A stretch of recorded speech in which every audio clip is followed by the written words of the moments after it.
إن الحمد لله نحمده ونستعينه ونستغفره ونؤمن به ونتوكل عليه ونعوذ بالله من شرور أنفسنا ومن سيئات أعمالنا من يهده الله فلا مضل له ومن يضلله فلا هادي له ونشهد أن لا إله إلا الله الحي القيوم الذي لا تأخذه سنة ولا نوم ونشهد أن سيدنا وسندنا وحبيب أرواحنا محمدا عبد الله ورسوله فقد قال الله تعالى في كلامه المجيد والفرقان الحميد أعوذ بالله من الشيطان الرجيم بسم الله الرحمن الرحيم لن ينال الله لحومها ولا دماؤها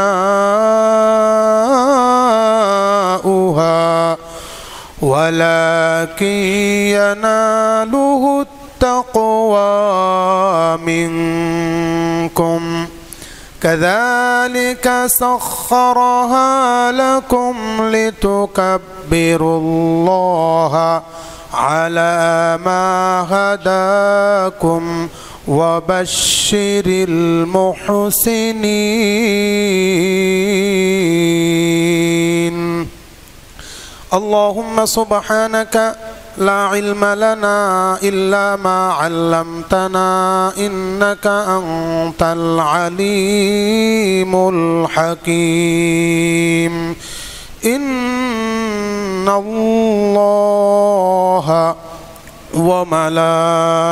وملائكته يصلون على النبي يا أيها الذين آمنوا صلوا عليه وسلموا تسليما اللهم صل على سيدنا ونبينا وشفيعنا وحبيبنا ومولانا محمد صلى الله تعالى عليه وعلى آله وأصحابه وبارك وسلم بلغ العلا كشف الدجى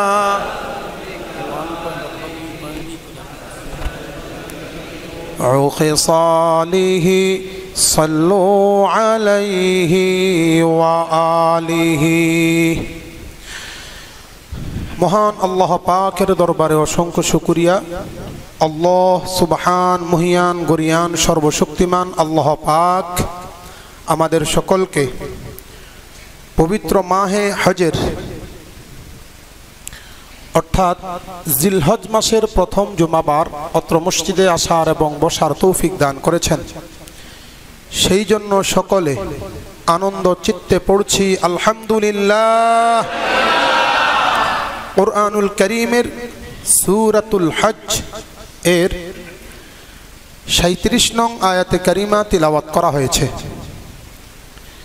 এই আয়াতে কারিমার মধ্যে আল্লাহ পাক রব্বুল আলামিন একটি বিধান সম্পর্কে আলোচনা করেছেন বিধানটি হচ্ছে আল উযহিয়া যেটাকে আমাদের ভাষায় আমরা বুঝে থাকি এবং বলে থাকি কুরবানি আল্লাহ পাক রব্বুল আলামিন এই বিধানটি সম্পর্কে আলোকপাত করার পর যারা এই বিধানের সাথে সম্পৃক্ত থাকবে তাদেরকে আল্লাহ পাক রব্বুল আলামিন দুটি শুভ সংবাদ প্রদান করতেছেন। আল্লাহ পাক বলছেন, লা ইয়ানালাল্লাহা লুহুমুহা ওয়ালা দিমাউহা ওয়ালাকিন ইয়ানালুহুত তাকওয়া মিনকুম। ও মুসলমানেরা, শুনে রাখো, তোমরা আল্লাহ পাকের জন্য যেই কুরবানি দিচ্ছ, এই কুরবানির পশুর রক্ত আল্লাহর কাছে পৌঁছে না, মাংস এর আল্লাহ পাকের কাছে পৌঁছে না, বরং আল্লাহ পাকের কাছে পৌঁছায় কেবলমাত্র তাকওয়া। কাযালিকা সাখখারাহা লাকুম লিতুকাব্বিরুল্লাহা আলা মা হাদাকুম। আল্লাহ পাক তোমাদেরকে যেই পথ নির্দেশ করেছেন সেই পথ অনুযায়ী পৃথিবীর সমস্ত জন্তুগুলোকে তোমাদের আয়ত্ত করে দিয়েছেন, যাতে করে তোমরা আল্লাহ পাকের বড়ত্ব প্রকাশ করতে পারো। ওয়াবাশশিরিল মুহসিনিন। ও নবী, যারা সৎকর্মশীল, যারা ভালো মানুষ, এদেরকে আপনি শুভ সংবাদ প্রদান করুন জান্নাতের। এই আয়াতে কারিমার মধ্যে আল্লাহ পাক রব্বুল আলামিন উযহিয়া তথা কোরবানি সম্পর্কে আলোকপাত করার পর এখানের মধ্যে মোটামুটি ভাবে বলা যায় আমাদেরকে দুটি সংবাদ দেওয়া হয়েছে, দুটি শুভ সংবাদ। কয়টা? কোন ব্যক্তি যদি আল্লাহ পাকের জন্য কোরবানি করতে পারে কেবলমাত্র লিওয়াজহিল্লাহ, আল্লাহকে খুশি করানোর জন্য, তাহলে দুইটা শুভ সংবাদের একটা হচ্ছে তাকওয়াবান হওয়া। যেই ব্যক্তি আল্লাহ পাকের জন্য কোরবানি করতে পারবে সেই ব্যক্তি তাকওয়াবান হতে পারবে, এক নম্বর শুভ সংবাদ। দুই নম্বর শুভ সংবাদ হচ্ছে যেই ব্যক্তি কোরবানি কেবলমাত্র আল্লাহ পাকের জন্য দিতে পারবে সেই ব্যক্তির জন্য জান্নাত ওয়াজিব হয়ে যাবে। ওয়াবাশশিরিল মুহসিনিন। তাহলে শুভ সংবাদ কয়টা? জোরে বলেন কয়টা? এক নম্বর তাকওয়াবান হওয়া, দুই নম্বর জান্নাত ওয়াজিব হওয়া। এখন প্রশ্ন হলো, তাকওয়া কাকে বলে? তাকওয়া কি জিনিস? তাকওয়া এটা হচ্ছে আরবি শব্দ আল ওয়াকায়াহ, মূল শব্দ থেকে তাকওয়া শব্দটি বের হয়েছে। অ্যাবস্টেইন ফ্রম এনি সিন, যেই কোনো গুনাহ থেকে বেঁচে থাকার নাম হচ্ছে তাকওয়া।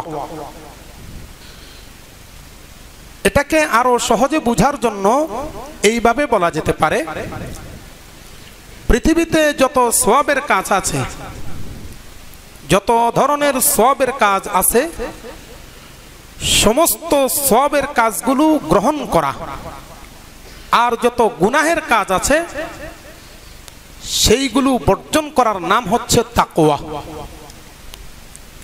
যিনি এই তাকওয়া অর্জন করতে পারবেন তাকে ইসলামের পরিভাষায় বলা হয় মুত্তাকি। কি বলা হয়? মুত্তাকি। যেই ব্যক্তি মুত্তাকি হবে, মুত্তাকির 7টা স্তর। দেশের মধ্যে একটা রাজনৈতিক যদি সংগঠন হয়, অনেক মানুষ সেই রাজনৈতিক সংগঠনের সাথে জড়িত হয় কি হয় না? হয়। প্রত্যেকেই কিন্তু ওই দলের সাথী। মনে করেন আওয়ামী লীগ, যারাই আওয়ামী লীগ করবেন তারা প্রত্যেকেই কিন্তু আওয়ামী লীগার, কিন্তু প্রত্যেকের স্তর কিন্তু এক নয়। এখানের মধ্যে সভাপতি আছেন, সিনিয়র সহসভাপতি আছেন, সাধারণ সভাপতি আছেন, এরপরে সাধারণ সম্পাদক, এরপরে সহকারী সম্পাদক। এইভাবে স্তর আছে কি নাই? প্রত্যেকেই আওয়ামী লীগের কথা সত্য, কিন্তু প্রত্যেকের স্তর কিন্তু এক নয়। ঠিক তদ্রূপ যারা কোরবানি করবে তারা তাকওয়াবান হতে পারবে। তবে তাকওয়া কিন্তু এটা কয়েকটি স্তরে ভাগ। এক নম্বর ভাগ হচ্ছে, আল্লামা ইবনু কাসির রহমতুল্লাহি আলাইহি তিনি এই আয়াতের ব্যাখ্যা লিখতে গিয়ে তিনি বলেছেন তাকওয়ার স্তর হচ্ছে 7টি। তাকওয়ার স্তর কয়টি? 7টি।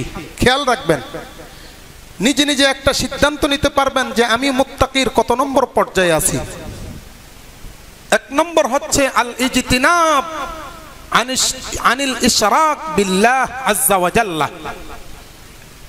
এক নম্বর হচ্ছে মহান আল্লাহ পাক রব্বুল আলামিনের সাথে শিরক থেকে মুক্ত থাকা। এটা হচ্ছে এক নম্বর তাকওয়া।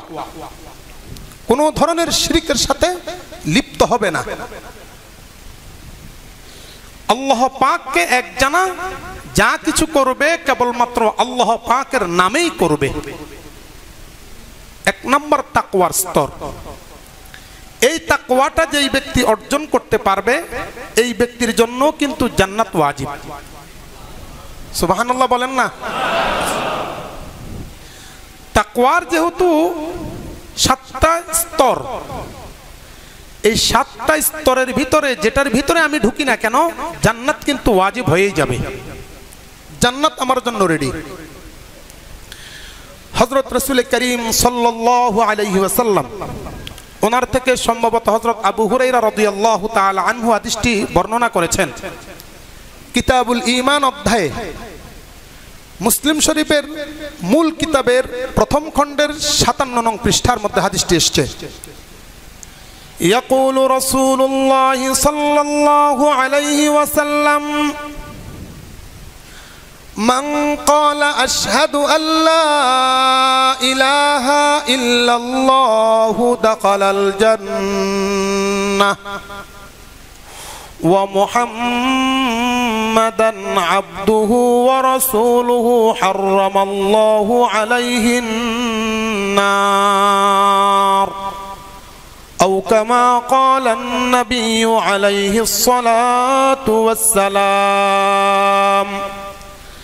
এই হাদিসের মধ্যে তাকওয়ার প্রথম স্তর আলোচনা করতে গিয়ে আবু হুরায়রা বলতেছেন তাকওয়ার প্রথম স্তর হলো কেবলমাত্র আল্লাহ তাআলাকে এক রব বলে স্বীকার করে নেওয়া।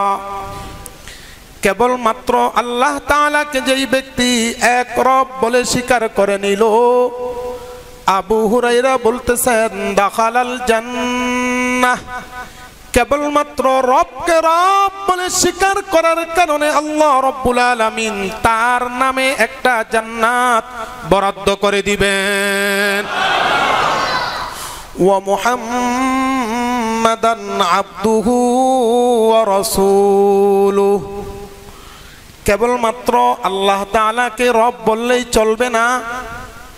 পৃথিবীর মধ্যে খ্রিস্টান সম্প্রদায় আছে, তারা কিন্তু আল্লাহ তাআলাকে রব বলে স্বীকার করে। ইহুদি সম্প্রদায় তারাও কিন্তু আল্লাহ তাআলাকে রব বলে স্বীকার করে। একজন হিন্দু ব্যক্তিকে যদি আপনি জিজ্ঞেস করেন আপনার পালন করতে কে, আপনাকে জীবন দান করেছেন কে, আপনাকে মৃত্যু দিবেন কে, ওই লোকটা সহজে উত্তর দিয়ে দিবে আকাশওয়ালা।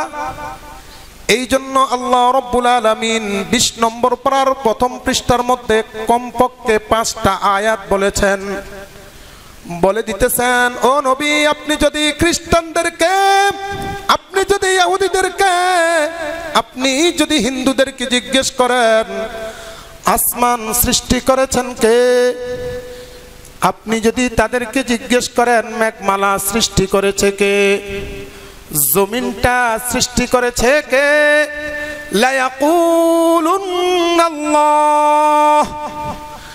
এখানে মধ্যে কোনো ভেদাভেদ থাকবে না, প্রত্যেকেই বলে দিবে আল্লাহ রব্বুল আলামিন সৃষ্টি করেছেন। কিন্তু তারা কিন্তু ঈমানদার হতে পারে নাই একটা কারণে, সেটা কি মুহাম্মাদুর রাসূলুল্লাহ, মুহাম্মদ সাল্লাল্লাহু আলাইহি ওয়াসাল্লামকে নবী হিসাবে মানে নাই। এই জন্য আল্লাহর নবী থেকে আবু হুরায়রা বলতেছেন ওয়া আশহাদু আন্না মুহাম্মাদান আবদুহু ওয়া রাসূলুহু।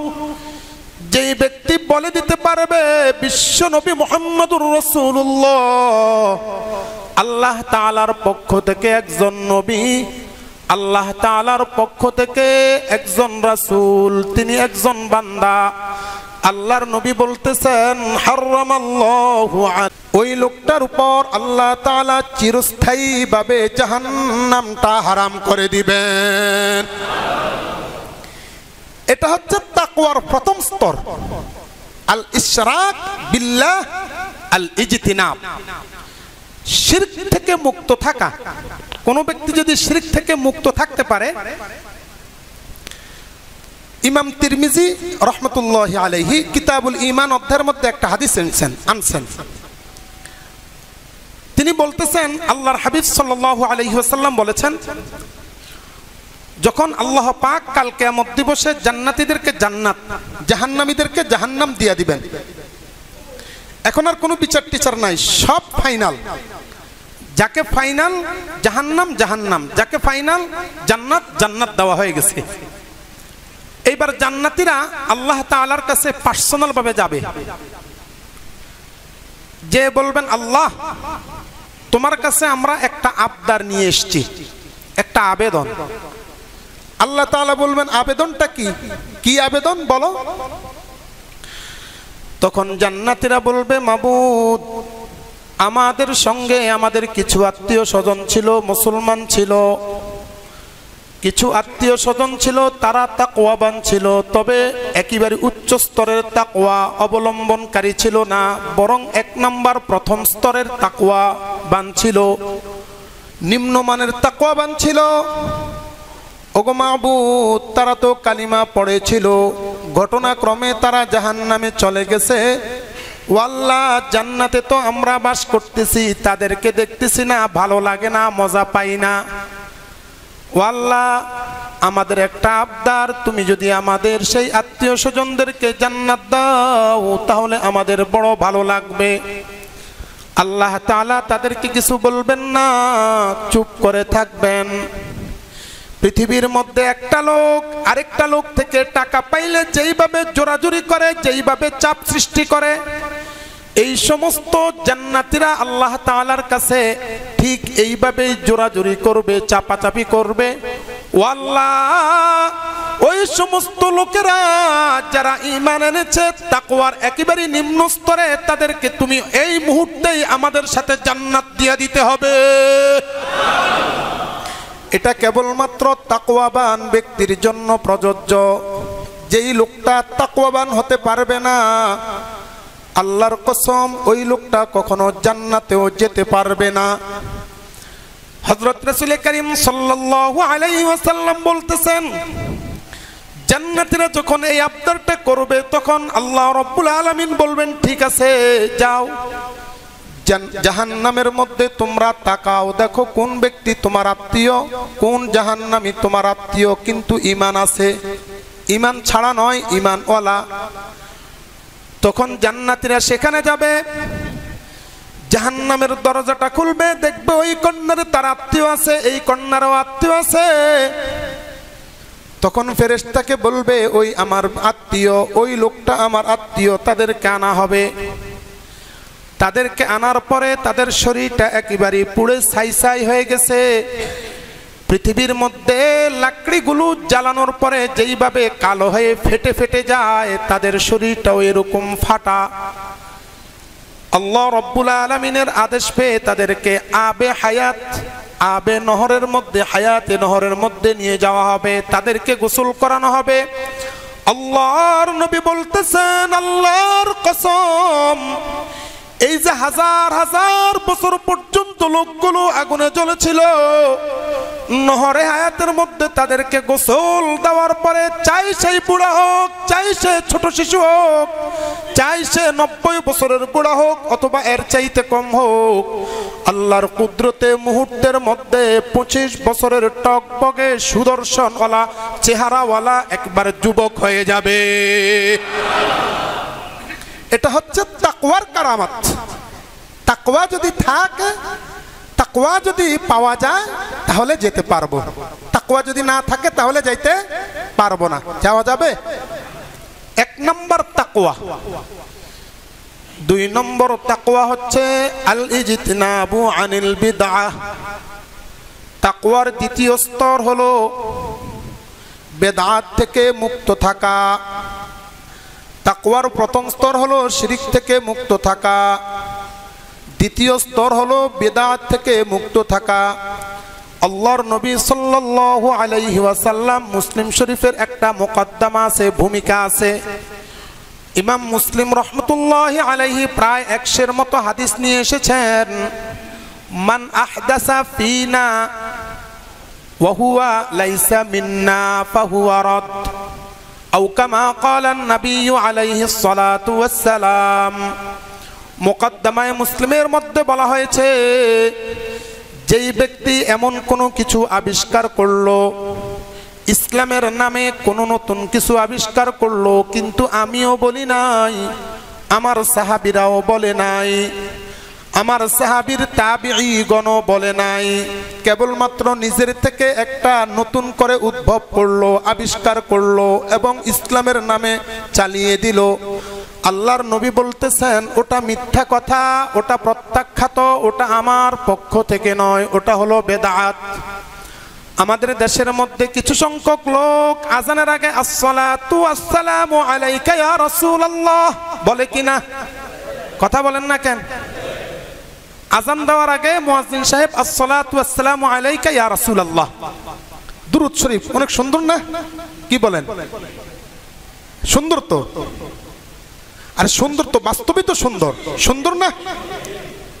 আল্লাহর নবী সাল্লাল্লাহু আলাইহি ওয়াসাল্লাম 13 বছর মক্কা নগরীতে ছিলেন, এই ধরনের আজান ছিল না। আসসালাতু ওয়াসসালামু আলাইকা ইয়া রাসূলুল্লাহ বলা হতো না। মদিনা মুনাওয়ারায় 10 বছর ছিলেন, সেখানেও বলা হতো না। আবু বকর, ওমর, উসমান, আলী, এই 4 জন প্রায় 33 বছর খেলাফত চালিয়েছেন, কোনো দিনের জন্য এই ধরনের আজান দেওয়া হয় নাই। আমরা যারা হাজী সাহেব আছি, আপনারা যারা হাজী সাহেব আছেন, আপনারা বলেন তো মক্কা নগরীতে আজও পর্যন্ত কোনোদিন শুনেছেন নাকি আজানের আগে আসসালাতু আসসালামু আলাইকা ইয়া রাসূলুল্লাহ বলা হয়? বলে আপনারা শুনছেন? হাজী সাহেবরা কথা বলেন, আপনারা শুনছেন সেখানে গিয়ে? নাই। তার মানে কি আল্লাহর নবী এটা করেন নাই, সাহাবায়ে কেরাম করেন নাই, সাহাবাদের তাবিঈগণ করেন নাই। অতএব এটা একটা সুস্পষ্ট বেদাত, যেই ব্যক্তি করবে সেই ব্যক্তি তাকওয়াকারী অন্তর্ভুক্ত হতে পারবে না। ঠিক কিনা বলেন? আসসালাতু আসসালামু আলাইকা ইয়া রাসূলুল্লাহ বলে, আমাদের দেশে বলে, সম্ভবত আশপাশে কোন এক মসজিদে বলে, আমি জানি না, বাকি আমার একটা ধারণা আর কি, এরকম আছে, প্রায় অনেক মসজিদে আছে, বলে সুস্পষ্ট বিদআত। যেই ব্যক্তি এই কাজটা করবে সেই ব্যক্তি তাকওয়ার অন্তর্ভুক্ত হতে পারবে না, মুত্তাকি হতে পারবে না। বড় সুন্দর জিনিস। বলতে পারেন যে হুজুর দুরূদ শরীফে না পড়ে, ভালো জিনিসই তো। তাহলে আমি বলবো আজানের শেষ কালিমা হচ্ছে লা ইলাহা ইল্লাল্লাহ। শেষ কালিমা কি? শেষ শব্দটা লা ইলাহা ইল্লাল্লাহ। আল্লাহু আকবার, আল্লাহু আকবার, লা ইলাহা ইল্লাল্লাহ। এখন কেউ যদি মুহাম্মাদুর রাসূলুল্লাহ পাশে বলে, মুহাম্মাদের নামটা তো সুন্দরী, এটা তো খারাপ জিনিস না? খারাপ জিনিস? তাহলে আমি লগে একটু লাগায় দেই মুহাম্মাদুর রাসূলুল্লাহ, সমস্যা আছে? আজান হবে? ওই মুয়াজ্জিনের চাকরি থাকবে? কথা বলেন না কেন? মুয়াজ্জিনের চাকরি থাকবে না, কারণ সে মুহাম্মাদুর রাসূলুল্লাহ লাগাইলো কেন? এটা দেখতে ভালো জিনিস, কিন্তু এটা লাগালে অপরাধ, এটা ভুল। ঠিক তদ্রূপ আজানের আগে আসসালাতু ওয়াসসালামু আলাইকা ইয়া রাসূলুল্লাহ, আসসালাতু ওয়াসসালামু আলাইকা ইয়া রাসূলুল্লাহ, বাচ্চাকে দেখা যায় সুন্দর জিনিস। আজানের আগে অন্য কোন শব্দ লাগানো, আজানের পরে অন্য কোন শব্দ লাগাইলে যেরকম অপরাধ, ঠিক তদ্রূপ আসসালাতু ওয়াসসালামু আলাইকা আজানের পূর্বে বলাটাও এরকম অপরাধ। এই জন্য আল্লাহর নবী সাল্লাল্লাহু আলাইহি ওয়াসাল্লাম বলেছেন, তাকওয়ার 7টা স্তরের মধ্যে 2 নম্বর স্তর হলো তুমি বেদাত থেকে মুক্ত থাকো। যেই ব্যক্তি বেদাত থেকে মুক্ত থাকতে পারবে, আল্লাহর নবী বিশ্ব নবী মুহাম্মদুর রাসূলুল্লাহ সাল্লাল্লাহু আলাইহি ওয়াসাল্লাম বলতেছেন, মনে রাখবা আল্লাহর কসম, যেই ব্যক্তি বেদআত থেকে মুক্ত থাকতে পারবে ওই ব্যক্তি একজন পথভ্রষ্ট লোক নয়, বরং একজন সুপথ প্রাপ্ত লোক। কেবলমাত্র মরতে দেরি, সোজা জান্নাতুল ফেরদাউসে যেতে একটুও দেরি হবে না। এজন্য বেদাত থেকে মুক্ত থাকা তাকওয়ার দ্বিতীয় স্তর। 3 নম্বর স্তর হলো আল ইজতিনাবু আনিল কাবাইর, কবিরা গুনাহ থেকে মুক্ত থাকা। কবিরা গুনাহ বলা হয় একজনকে খুন করা, অন্যায়ভাবে মানুষকে খুন করা, অন্যায়ভাবে মানুষকে খুন করা, মানুষের জায়গা জবরদস্তিভাবে দখল করা, জিনা করা, সুদ খাওয়া, ঘুষ খাওয়া, এইগুলো হচ্ছে কবিরা গুনার অন্তর্ভুক্ত। আল্লাহ রব্বুল আলামিন 5 নম্বর পারার 3 নম্বর পৃষ্ঠার একেবারে শেষ দিকে বলতেছেন, 10 অথবা 11 নম্বর লাইনের মধ্যে বলতেছেন, ইন তাজতানিবু কাবাইরা মা তুনহাউনা আনহু নুকাফিরু আনকুম সাইয়্যাতিকুম ওয়া নুদখিলকুম মুদখালান কারীমা। ও আমার বান্দারা শুনে রাখো, তোমরা সকলেই প্রত্যেকেই যদি কবিরা গুনাহ থেকে মুক্ত থাকতে পারো, আমি আল্লাহ রব্বুল আলামিন তোমাদেরকে কারীম সব চাইতে উন্নত দরজার জান্নাতের মধ্যে প্রবেশ করার ব্যবস্থা করে দিব। 3 নম্বর স্তর কবিরা গুনাহ থেকে মুক্ত থাকা।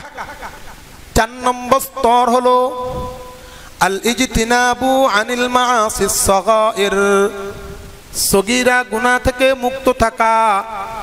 সগীরা গুনাহ কাকে বলে?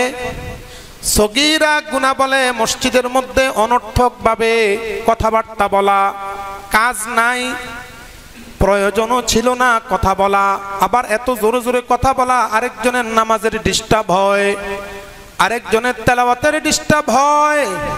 আবার মসজিদ ভরপুর হয়ে গেছে, আমাকে যেতে হবে 2 তলায় 3 তলায়, তারপরেও আমি ঠেলে ঠেলে সামনের কাতারে আসি, আছে না নাই? এটা কিন্তু সগীরা গুনাহ, এটা কিন্তু সগীরা গুনাহ। মসজিদ ভরপুর, এই এলাকার প্রায় সকলেই জানে যে চন্দনকোটা মসজিদে আগে যাইতে হলে 12টার আগে, নিচতলায় বসতে হলে 12টার আগে আসতে হবে। ব্যাপারটা এমন না? কথা বল না কেন? নিচতলায় যদি বসতে হয় তাহলে 12টার আগে আসতে হয়। সমস্ত লোকগুলো 12টার আগে এসে বসে থাকে, আর আমি 1টার দিকে এসে সুন্দর মতো দরজা টাকানি শুরু করব। সগীরা গুনাহ, কিন্তু সগীরা গুনাহ, বুঝছেন? অনেকে মনে মনে ভাবেন সগীরা গুনাহ 2-1টা করলাম, সমস্যা কি? তাহলে আমি বলবো, যারা সিগারেট খান, বিড়ি খান, কম্বলের ভিতরে অথবা লেপের ভিতরে ঢুকে ঢুকে সিগারেট খায়েন, কেমন হবে? আগুনটা কি ছোট থাকবে না বড় হবে? কথা বুঝেন, কথা বুঝেন আমার? আগুনটা ছোট থাকবে না বড় হবে? যদিও গুনাহ ছোট, শুনতে ছোট শোনা যায়, কিন্তু লেপের ভিতরে সিগারেট খাইলে যেরকম এটা বড় আকার ধারণ করবে, আপনি আজকে একটা সগীরা গুনাহ করবেন, কালকে আরেকটা করবেন, এটাও বড় আকার ধারণ করবে। এই জন্য বেঁচে থাকা চাই।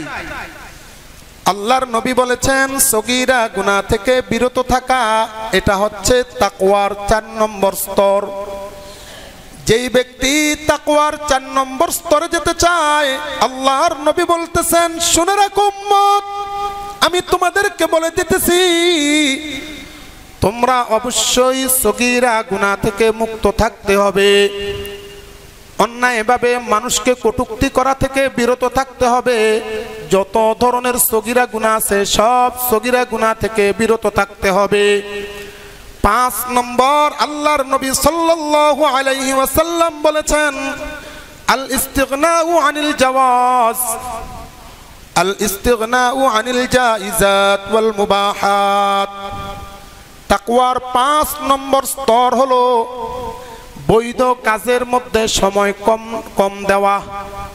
বৈধ কাজ, সোয়াবের কাজ না, কিন্তু বৈধ কাজ, এটার মধ্যে বেশি লেগে না থাকা, এটার মধ্যে সময় একেবারেই কম দেওয়া।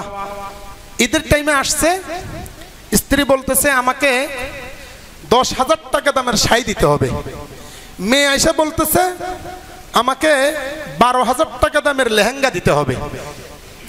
এখন স্ত্রীও চাইছে, মেয়েও চাইছে।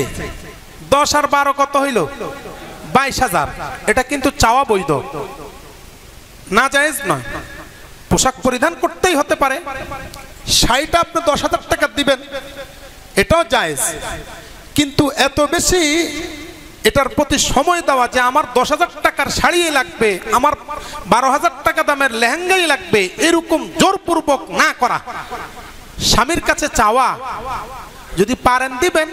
স্বামী বেতন পাই হয়েছে 10,000, এখন স্ত্রী আর মেয়ে যদি 22,000 টাকার চায়, তাহলে এই লোকটা সুদ ঘুষ ছাড়া আর বিকল্প পথ থাকবে? এরপরে একটা সময় হতে পারে লোকটা চুরিও করতে পারে, পারে কি পারে না? এই জন্য আল্লাহর নবী বলেছেন বৈধ কাজের মধ্যে বাড়াবাড়ি না করা। বৈধ কাজের মধ্যে কি বাড়াবাড়ি না করা। স্বামীর কাছে চাওয়া, স্বামী যদি পারেন তাহলে দিবেন, আর স্বামী যদি না পারেন যতটুকু সম্ভব ততটুকুর ভিতরে গ্রহণ করে নেওয়া। এটা হচ্ছে তাকওয়াবানের কাজ। যেই ব্যক্তি মুত্তাকি হতে চায়, স্বামীকে এত বেশি জ্বালাতন না করা, অথবা যিনি গার্ডিয়ান থাকবেন, যিনি অভিভাবক থাকবেন, যিনি আপনাকে কাপড় চোপড় ইত্যাদি ইত্যাদি দিবে, তাকে এত বেশি জ্বালাতন না করা, বরং তাকে সাধ্যের ভিতরে জ্বালাতন করা। যতটুকু সাধ্য আছে ততটুকুর ভিতরে চাওয়া। এটা হচ্ছে তাকওয়াবানের কাজ, মুত্তাকির কাজ। 6 নম্বর, আল্লাহর নবী সাল্লাল্লাহু আলাইহি ওয়াসাল্লাম বলতেছেন ওয়াল ইজতিনাব আনিল মুতাশাবিহাত, সন্দেহযুক্ত কাজ থেকে বিরত থাকা হচ্ছে তাকওয়াবানের কাজ। সন্দেহযুক্ত বিষয়বস্তু থেকে বেঁচে থাকা হলো তাকওয়াবানের কাজ, মুত্তাকির কাজ। এটা হালাল না হারাম আমি নিজেও জানি না। একবার মনে হয় যে এটা হালাল, আবার মনে হয় এটা হারাম, তাহলে এটাকে ছেড়ে দেওয়া হচ্ছে মুত্তাকির কাজ। ইব্রাহিম ইবনে আদহাম আল বলকি রহমতুল্লাহি আলাইহি, তিনি বাইতুল মুকাদ্দাসে শোয়া, বাইতুল মুকাদ্দাসের মধ্যে শুয়ে পড়েছেন। এমন টাইমে হঠাৎ করে তার চোখটা একটু বন্ধ হয়ে এসেছে, ঘুম ঘুম ভাব। স্বপ্নের মধ্যে তিনি দেখতেছেন বাইতুল মুকাদ্দাসের ভিতরে 2 জন ফেরেশতা ঢুকছে। এক ফেরেশতা আরেক ফেরেশতার সাথে কথা বলতেছে। ফেরেশতা একজন আরেকজনকে বলতেছেন এই আস্তে কথা বলো, পাশে একজন লোক শোয়া আছে। আরেক ফেরেশতা উঠে বলতেছে তাহলে লোকটাকে। এইবার ওই ফেরেশতা বলতেছে এই লোকটা আর কেউ না, লোকটা হলো ইব্রাহিম ইবনে আদহাম আল বলখি। তাই নাকি? গতকাল আল্লাহ রাব্বুল আলামিন তার ব্যাপারে তাকে একেবারে ফাইনালি কুতুব বানানোর সিদ্ধান্ত নিয়েছেন। কুতুব বলা হয় যিনি আল্লাহওয়ালা মানুষ। আল্লাহওয়ালাদের মধ্যে আবার স্তর আছে, যেই ব্যক্তি একেবারে বেশি নৈকট্য লাভ করে ফেলে তাকে আরবি ভাষায় বলা হয় কুতুব। ওই ফেরেশতা বলতেছে গতকাল আল্লাহ রাব্বুল আলামিন সিদ্ধান্ত নিয়েছেন ইব্রাহিম আদহামকে কুতুব বানিয়ে দিবেন, কিন্তু আল্লাহ তাআলা তাকে কুতুব বানান নাই। আরেকজন ফেরেশতা বলতেছেন কারণটা কি, কি অপরাধের কারণে তাকে কুতুব বানানো হয় নাই? কয় গতকাল তিনি খেজুর কিনতে গেছেন, খেজুর কেনার পরে তার খেজুরগুলো পাত্রের মধ্যে নিয়েছেন। ওই দোকানদারের দোকান থেকে একটা খেজুর নিচে পড়ে গেছে। ইব্রাহিম আদহাম ওই খেজুরটাকে দেখলেন, তাকাইলেন, একবার মনে মনে ভাবলেন সম্ভবত এই খেজুরটা আমার থেকে পড়েছে, আমি যেই খেজুরগুলো কিনেছি সেখান থেকে পড়েছে। আবার মনে হলো না না, সম্ভবত দোকানদারের খেজুর। সন্দেহের মধ্যে পড়ে গেছেন, কিন্তু লোভ সামলাইতে পারেন নাই, খেজুরটা নিয়ে খেয়ে ফেলেছেন। এইবার ফেরেশতা বলতেছেন ইব্রাহিম আদহাম এখানে সন্দেহ থেকে বাঁচেন নাই, ইব্রাহিম আদহাম মুস্তাবিহাত থেকে বাঁচেন নাই, ইব্রাহিম আদহামের উচিত ছিল, যেহেতু সন্দেহ আমারও হতে পারে দোকানদারেরও হতে পারে, এই জন্য ছেড়ে দেওয়ার দরকার ছিল, কিন্তু ছাড়েন নাই, খেয়ে ফেলেছেন। এই জন্য আল্লাহ রব্বুল আলামিন তাকে কুতুব বানান নাই। সঙ্গে সঙ্গে ইব্রাহিম আদহাম ঘুম থেকে উঠে গেল, হায় হায় আমার বড় মারাত্মক ক্ষতি হয়ে গেল, আমি বুঝি কুতুব হইতে পারি নাই। এই জন্য তিনি আল্লাহ তাআলার কাছে দোয়া করতে লাগলেন, ও আল্লাহ তুমি আমাকে ক্ষমা করে দাও, ওই দোকানদারের কাছে গিয়ে আমি খেজুরটা পৌঁছায় দেব। খেজুরটা নিয়ে দোকানদারের কাছে পৌঁছায় দিয়েছে। এইবার আল্লাহ তাআলার কাছে বলতেছেন, মাওলা কারীম, ও আমার মাওলা, আমি তোমার কাছে ক্ষমা চাই, আমার ভুল হয়ে গেছে, উচিত ছিল খেজুরটা ছেড়ে দেওয়া, কিন্তু আমি নিজের মনে করে খেয়ে ফেলেছি, আল্লাহ তুমি আমাকে ক্ষমা করে দাও। ঘটনাক্রমে তিনি আবার ঘুমিয়ে পড়লেন। স্বপ্নে আবার ওই দুই ফেরেশতা আসলেন।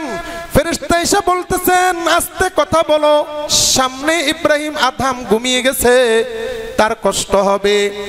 আরেকজন ফেরেশতা বলতেছেন, সমস্যা নাই, তিনি তো কুতুব হন নাই। এইবার ফেরেশতা বলতেছেন, না না, গতকালকের সিদ্ধান্ত ছিল তাকে কুতুব বানানো হবে না। ইব্রাহিম আদহাম একটু আগে আল্লাহ তাআলার কাছে তাওবা করার সাথে সাথে আল্লাহ রব্বুল আলামিন তার ভুল ত্রুটি ক্ষমা করে দিয়ে তাকে কুতুবে আজম বানিয়ে দিয়েছেন। কষ্ট হবে কুতুবের। মুস্তাবিহাত সন্দেহযুক্ত বস্তু থেকে যদি বেঁচে থাকতে পারি, তাহলে কুতুব বানাবেন কে? চিল্লায়া বলেন কে? এই জন্য সন্দেহযুক্ত বস্তু থেকে ফেরত থাকা। 7 নম্বর তাকওয়ার স্তর হলো, 7 নম্বর তাকওয়ার স্তর হলো জামিউল আফআল লিওয়াজহিল্লাহি আযজা ওয়া জাল্লা। আমি দুনিয়ার মধ্যে যত কাজ করব সব কিছু করব আল্লাহ তাআলার জন্য। এই জন্য আল্লাহ রব্বুল আলামিন 8 নম্বর পারার 9 নম্বর পৃষ্ঠার 7 এবং 8 লাইনের মধ্যে বলতেছেন, কুল ইন্না সালাতি ওয়া নুসুকি ওয়া মাহইয়ায়া ওয়া মামাতি লিল্লাহি রাব্বিল আলামিন। আল্লাহর নবীকে বলতেছেন, আল্লাহর নবীকে 7 নম্বর স্তরের তাকওয়া আল্লাহ তাআলা শিখাচ্ছেন, শিখিয়ে দিতেছেন। আল্লাহ তাআলা আল্লাহর নবীকে শিখাইতেছেন একেবারে সর্বোচ্চ তাকওয়া। ও নবী, আপনি বলুন, ইন্না সালাতি, আমি যেই নামাজ পড়ি এই নামাজ, ওয়া নুসুকি, আমি যে কুরবানি করব এই কুরবানি, ওয়া মাহইয়ায়া, আমার যে জানটা আছে, রূহটা আছে, আমার যে জীবন আছে এই জীবনটা, ওয়া মামাতি, আমার যে মৃত্যু হবে, ইন্তেকাল, এই ইন্তেকালটা, লিল্লাহি রাব্বিল আলামিন, সমস্ত কিছু ও আল্লাহ তোমার হাতে আমি সঁপে দিয়ে দিলাম। এটা হচ্ছে তাকওয়ার একেবারে সর্বোচ্চ শৃঙ্গে, সর্বোচ্চ তাকওয়া। যা কিছু করব আল্লাহ তাআলার জন্য করব, যা কিছুই করব কেবলমাত্র আল্লাহ তাআলার জন্য করব, আল্লাহ তাআলাকে আমি রাজি খুশি করানোর জন্য করব। শাইখুল হাদিস আল্লামা জাকারিয়া রাহমাতুল্লাহি আলাইহি ফাজাইলে আমালের লেখক, তিনি তার একটা কিতাব লিখেছেন আপ বিতি, কিতাবের নাম হলো আপ বিতি। সেখানে মধ্যে তিনি উল্লেখ করেছেন, এক বুজুর্গের কাছে একজন সাধারণ ব্যক্তি এসে বলতেছেন যে হুজুর, আমি চাইছিলাম নদী পার হবার জন্য, কিন্তু নদীর মধ্যে যেইভাবে ঢেউ শুরু হয়ে গেছে আমি তো পার হতে পারবো না, যতগুলো খেয়া আছে সব খেয়া বন্ধ হয়ে গেছে। হুজুর, আপনি যদি আমার জন্য একটু দোয়া করেন তাহলে আমি হয়তোবা সম্ভবত আল্লাহ তাআলা আমার জন্য একটু ব্যবস্থা করে দিবেন। এইবার বুজুর্গ বলতেছেন, তুমি নদীকে গিয়ে বলো, আমার সংবাদটা নদীকে গিয়ে বলো, সমুদ্রকে গিয়ে তুমি বলো, ওই ব্যক্তি তোমাকে আল্লাহর নামে আদেশ করেছেন, যেই ব্যক্তি কখনো স্ত্রী সহবাস করেন নাই, যেই ব্যক্তি কখনো স্ত্রীর সাথে মিলামেশা করেন নাই, ওই ব্যক্তি তোমাকে আদেশ করেছে আল্লাহর নামে তুমি আমার জন্য একটা রাস্তার ব্যবস্থা করে দাও। স্ত্রী তো পাশে, অপর রুমের মধ্যে স্ত্রী বলতেছে, হায় হায় আমার স্বামী বলতেছে কি, হ্যাঁ নাকি কখনো স্ত্রী সহবাস করে নাই, তাহলে আমার বাচ্চা কাচ্চা এতগুলো হলো কোত্থেকে, বাচ্চা কাচ্চা কতগুলো আছে, এটা কিভাবে সম্ভব, স্ত্রী সহবাস করে নাই। লোকটা চলে গেল। স্ত্রী বলতেছে, স্বামী আমার আপনি কি বক্তব্য দিলেন, আপনি নাকি স্ত্রী সহবাস করেন নাই, তাহলে আপনার সন্তানাদি এতগুলো হয়েছে, এটা কোন ধরনের কথা বললেন। এইবার তিনি বলতেছেন, আল্লাহর হাবিব বিশ্বনবী মুহাম্মদুর রাসূলুল্লাহ সাল্লাল্লাহু আলাইহি ওয়াসাল্লাম বুখারী শরীফের কিতাবুল হুকুক অধ্যায়ের মধ্যে হাদিস বলে দিয়েছেন, ইন্না লিজাউজিকা হাক্কুন আলাইকা, ও আমার উম্মতেরা শুনে রাখো, তোমার স্ত্রীর জন্য তোমার উপর একটা হক আছে। স্ত্রীর যৌবন মেটানো এটা হচ্ছে তোমার দায়িত্ব। আমি বিশ্বনবী তোমার উপর এটা অবধারিত করে দিয়েছি, আবশ্যক করে দিয়েছি। ও স্ত্রী শুনে রাখো, আল্লাহর কসম, আল্লাহর নবী যদি এই কথাটা না বলতেন তাহলে আমি জিন্দেগিতে বিয়ে করতাম না, তোমার সাথে সহবাস করতাম না। কেবলমাত্র আমার রাসূলকে খুশি করানোর জন্য তোমার সাথে আমি সহবাস করেছি। সুবহানাল্লাহ। যা করেছি কেবলমাত্র আমার রাসূলকে খুশি করানোর জন্য করেছি, আমার ব্যক্তিগত যৌবন মেটানোর জন্য করি নাই। এই জন্য আমি লোকটাকে বলেছিলাম, যাও বলো, নদীকে গিয়ে বলো ওই ব্যক্তি আদেশ করেছে আমাকে রাস্তা করানোর জন্য, যেই ব্যক্তি কখনো স্ত্রী সহবাস করে নাই। আল্লাহর কুদরত, লোকটা নদীর কাছে গিয়ে বলতেছেন, আল্লাহর বান্দা তোমাকে অর্ডার করেছেন, সেই লোকটা কখনো স্ত্রী সহবাস করে নাই, তোমাকে অর্ডার করেছেন আমার জন্য রাস্তা করে দেওয়ার জন্য। বলতে বলতেই আল্লাহর কুদরত, নদীর মধ্য দিয়ে একটা রাস্তা হয়ে গেল। এটা কেবলমাত্র তাকওয়ার একেবারে সর্বোচ্চ শৃঙ্গে যাওয়ার কারণে। এই জন্য আমি যা কিছু করব আমি কেবলমাত্র করতে হবে আল্লাহ তাআলার জন্য। আমি ব্যবসায় যাব, আমার চিন্তা থাকবে আল্লাহ তাআলা আমাকে কোরআনুল কারীমের মধ্যে বলেছেন, ইযা নুদিয়া লিস-সালাহ মিন ইয়াউমিল জুমআতি ফাসআউ ইলা যিকরিল্লাহ ওয়া যারুল বাই' ফাইযা কুদিয়াতিস-সালাতু ফান্তাশিরু ফিল আরদ। ও বান্দারা, যখন নামাজ আদায় হয়ে যাবে তখন তোমরা জমিনের মধ্যে ছড়িয়ে ছিটিয়ে যাও। যার চাকরি আছে চাকরিতে চলে যাও, যার দুনিয়ার ক্ষেত খামারের মধ্যে কাজ আছে দুনিয়ার ক্ষেত খামারের মধ্যে চলে যাও, যার অন্যান্য কাজ আছে সেটার মধ্যে লেগে যাও, যার ব্যবসা বাণিজ্য আছে ব্যবসায় বাণিজ্য লেগে যাও। আমি আর আপনি যদি নিয়ত করতে পারি, আজ থেকে ব্যবসা বাণিজ্য করব কার জন্যে, আজ থেকে ক্ষেত খামার করব কার জন্যে, আজ থেকে আমরা যা কিছু করব কেবলমাত্র আল্লাহ তাআলার জন্য করব। কুরবানিটা করব আল্লাহ তাআলার জন্য, সালাত আদায় করব আল্লাহ তাআলার জন্য, রোজা রাখবো তাও আল্লাহ তাআলার জন্য। আল্লাহর কসম, কুরবানি আমার যদি আল্লাহ তাআলার জন্য হয়, নামাজটা যদি আল্লাহ তাআলার জন্য হয়, আমার ইবাদত বন্দেগী যদি আল্লাহ তাআলার জন্য হয়, আমার ব্যবসা বাণিজ্য যদি আল্লাহর জন্য হয়, আমার বাড়িটা যদি আল্লাহ তাআলার জন্য হয়। আল্লাহর হাবিব সাল্লাল্লাহু আলাইহি ওয়াসাল্লাম বলতেছেন, উম্মতেরা শুনে রাখো, অবাশশিরিল মুহসিনিন। সূরা হজের 37 নং আয়াতের শেষ দিকে বলতেছেন, এরা সকলে হলো মুহসিন, এরা সকলে হলো মুত্তাকি, এরা সকলে হলো তাকওয়াবান। এই জন্য এদেরকে জান্নাতুল ফিরদাউসের শুভ সংবাদ পৌঁছায়া দাও। তাহলে যা কিছু করব কার জন্য করব? চিল্লায় বলেন, কার জন্য? আমার কোরবানিটা কার জন্য করতে হবে? আমাদের দেশে কিছু সংখ্যক লোক নাম ফুটানোর জন্য কোরবানি করে, আছে না এরকম? এরা এই তাকওয়ার যে 7টা স্তর বললাম, একটা স্তরের ভিতরেও নাই, একটা স্তরের ভিতরেও।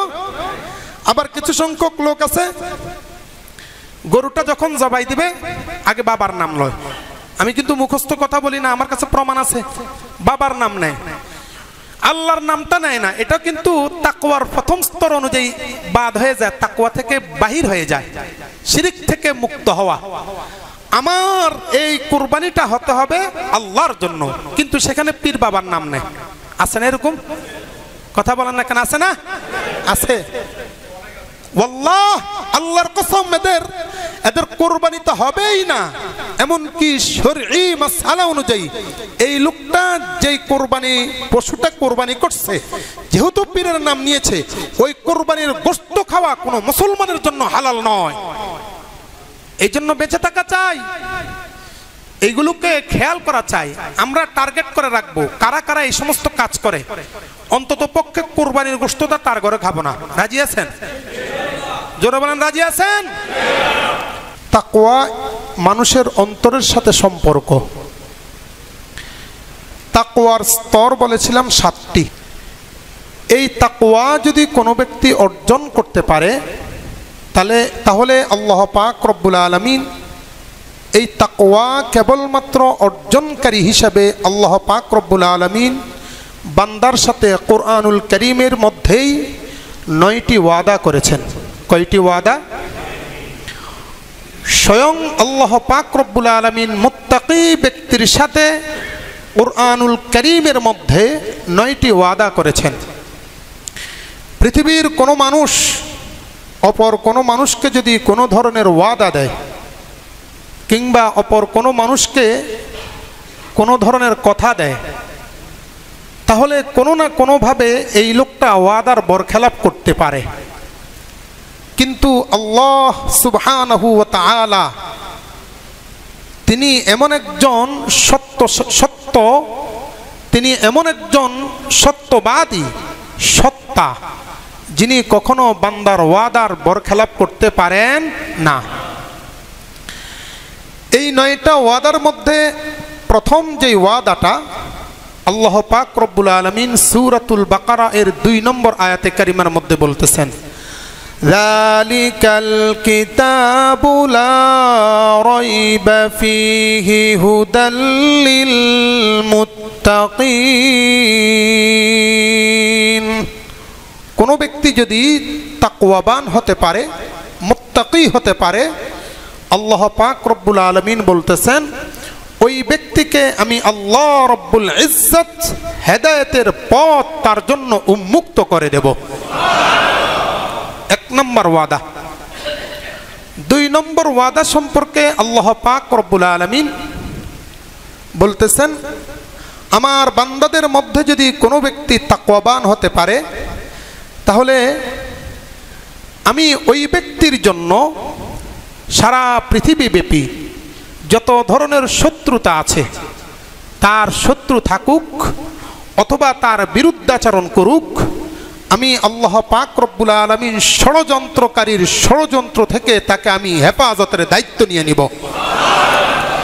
সূরা আলে ইমরানের 120 নং আয়াতে কারিমার মধ্যে আল্লাহ পাক রব্বুল আলামিন বলতেছেন, وَإِن تَصْبِرُوا وَتَتَّقُوا لَا يَضُرُّكُمْ كَيْدُهُمْ شَيْئًا।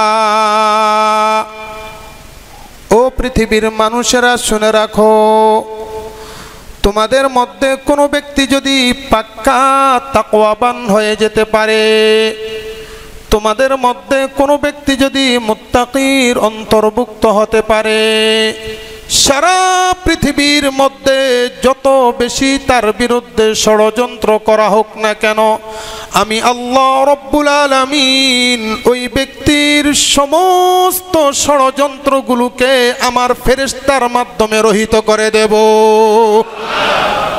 2 নম্বর, তাকওয়াবানের সাথে আল্লাহ পাকের ওয়াদা, ষড়যন্ত্র থেকে মুক্তি দিবেন। 3 নম্বর ওয়াদা সম্পর্কে আল্লাহ রব্বুল আলামিন কোরআনুল কারীমের সূরাতুল আহজাবের 70 নং আয়াতে কারিমার মধ্যে বলতেছেন, ইয়া আইয়ুহাল্লাযীনা আমানুত্তাকুল্লাহা ওয়া কুলু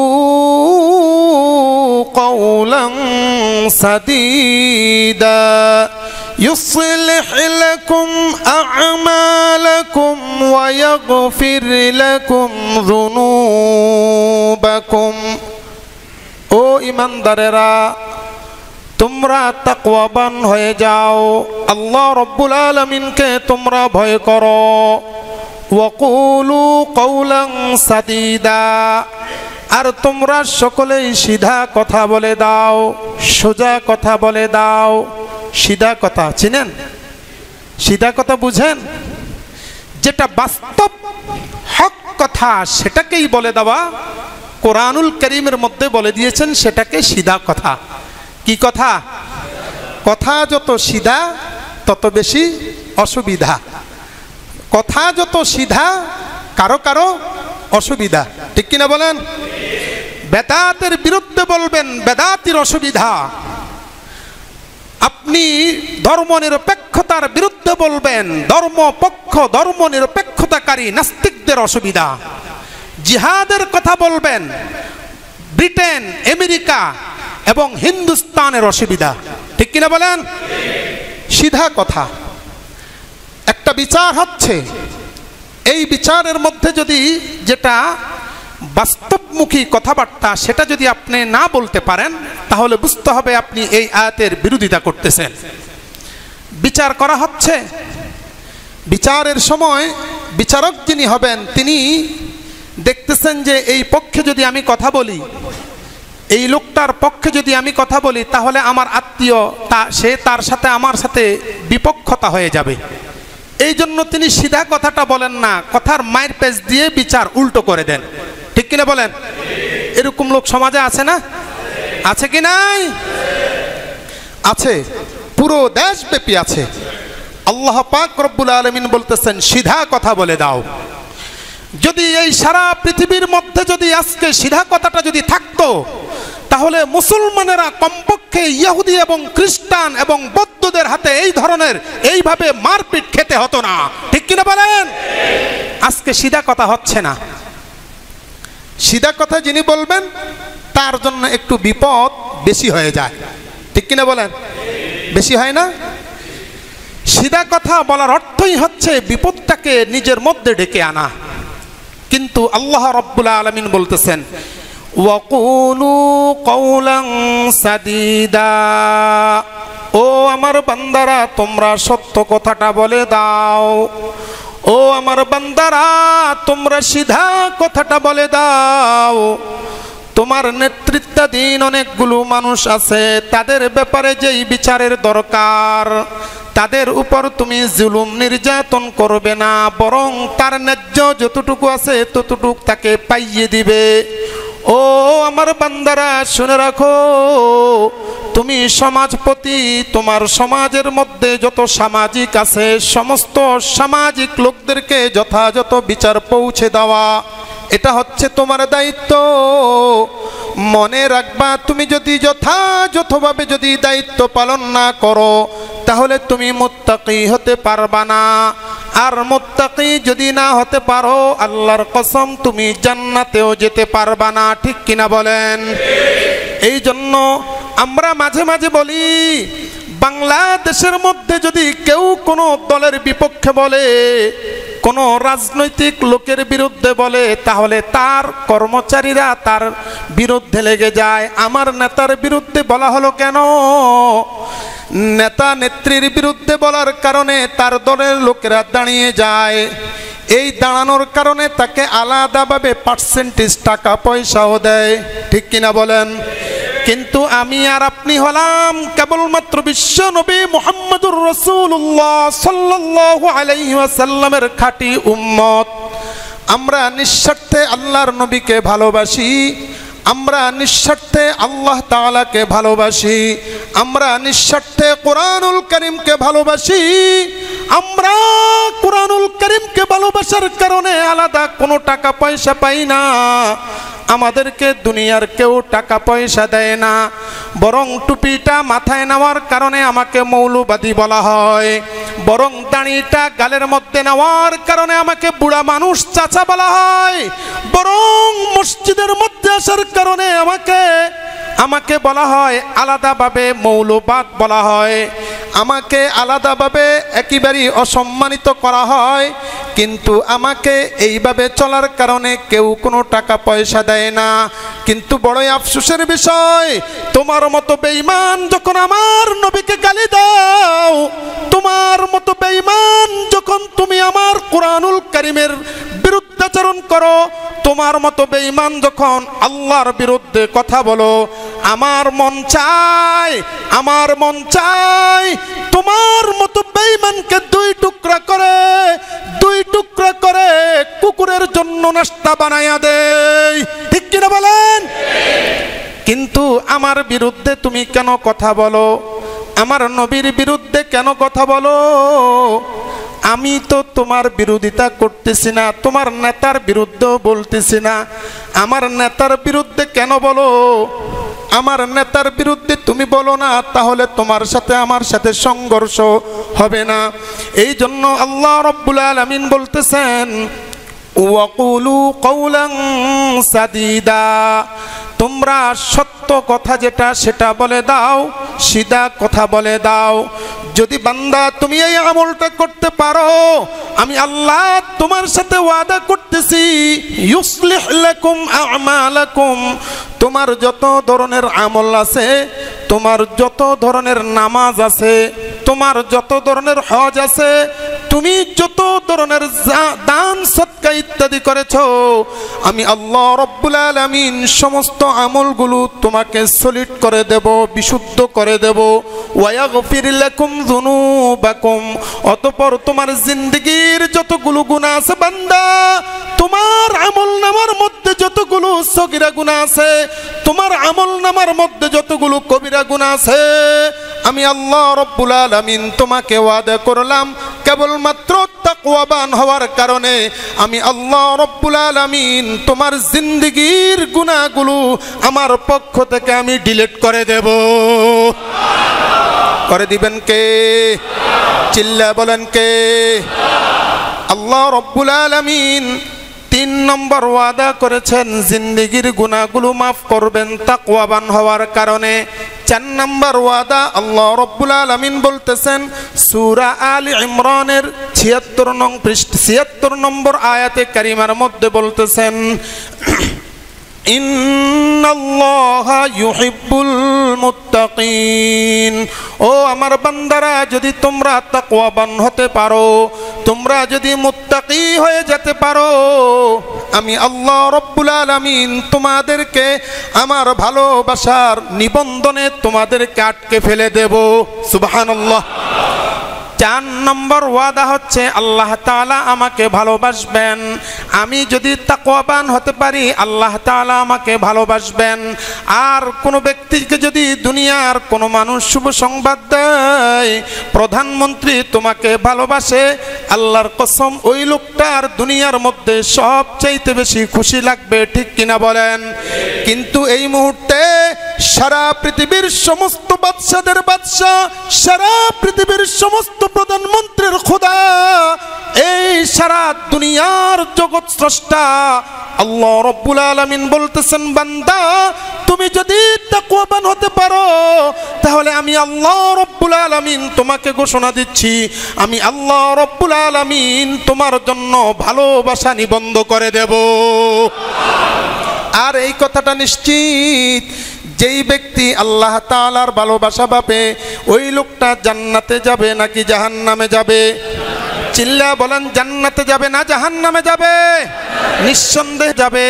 আল্লাহ রাব্বুল আলামিন 5 নম্বর ওয়াদা করতেছেন, কোরআনুল কারীমের মধ্যে 5 নম্বর ওয়াদা করতেছেন, ইন্না আকরামাকুম ইনদাল্লাহি আতকাকুম, ও বান্দা তোমাদের মধ্যে যেই ব্যক্তি তাকওয়াবান হতে পারবে, যেই ব্যক্তি মুত্তাকি হতে পারবে, যেই ব্যক্তি আল্লাহ তাআলাকে অন্তর থেকে ভয় করবে, দুনিয়ার মধ্যে যদিও তুমি দেখো ওই লোকটা একেবারে নিম্ন শ্রেণীর মানুষ, বংশ মর্যাদা বলতে কোনো কিছু নাই, যদিও ওই লোকটা ফকির মিসকিন হয়, আল্লাহ রাব্বুল আলামিন বলতেছে, আমি আল্লাহ তোমাকে ঘোষণা দিতেছি, দুনিয়ার মধ্যে সবচাইতে সম্মানিত ব্যক্তি হলো ওই ব্যক্তি। ব্যক্তি, যেই ব্যক্তি আল্লাহ তাআলাকে ভয় করবে সেই ব্যক্তি আল্লাহ তাআলার কাছে সবচাইতে বেশি দামি।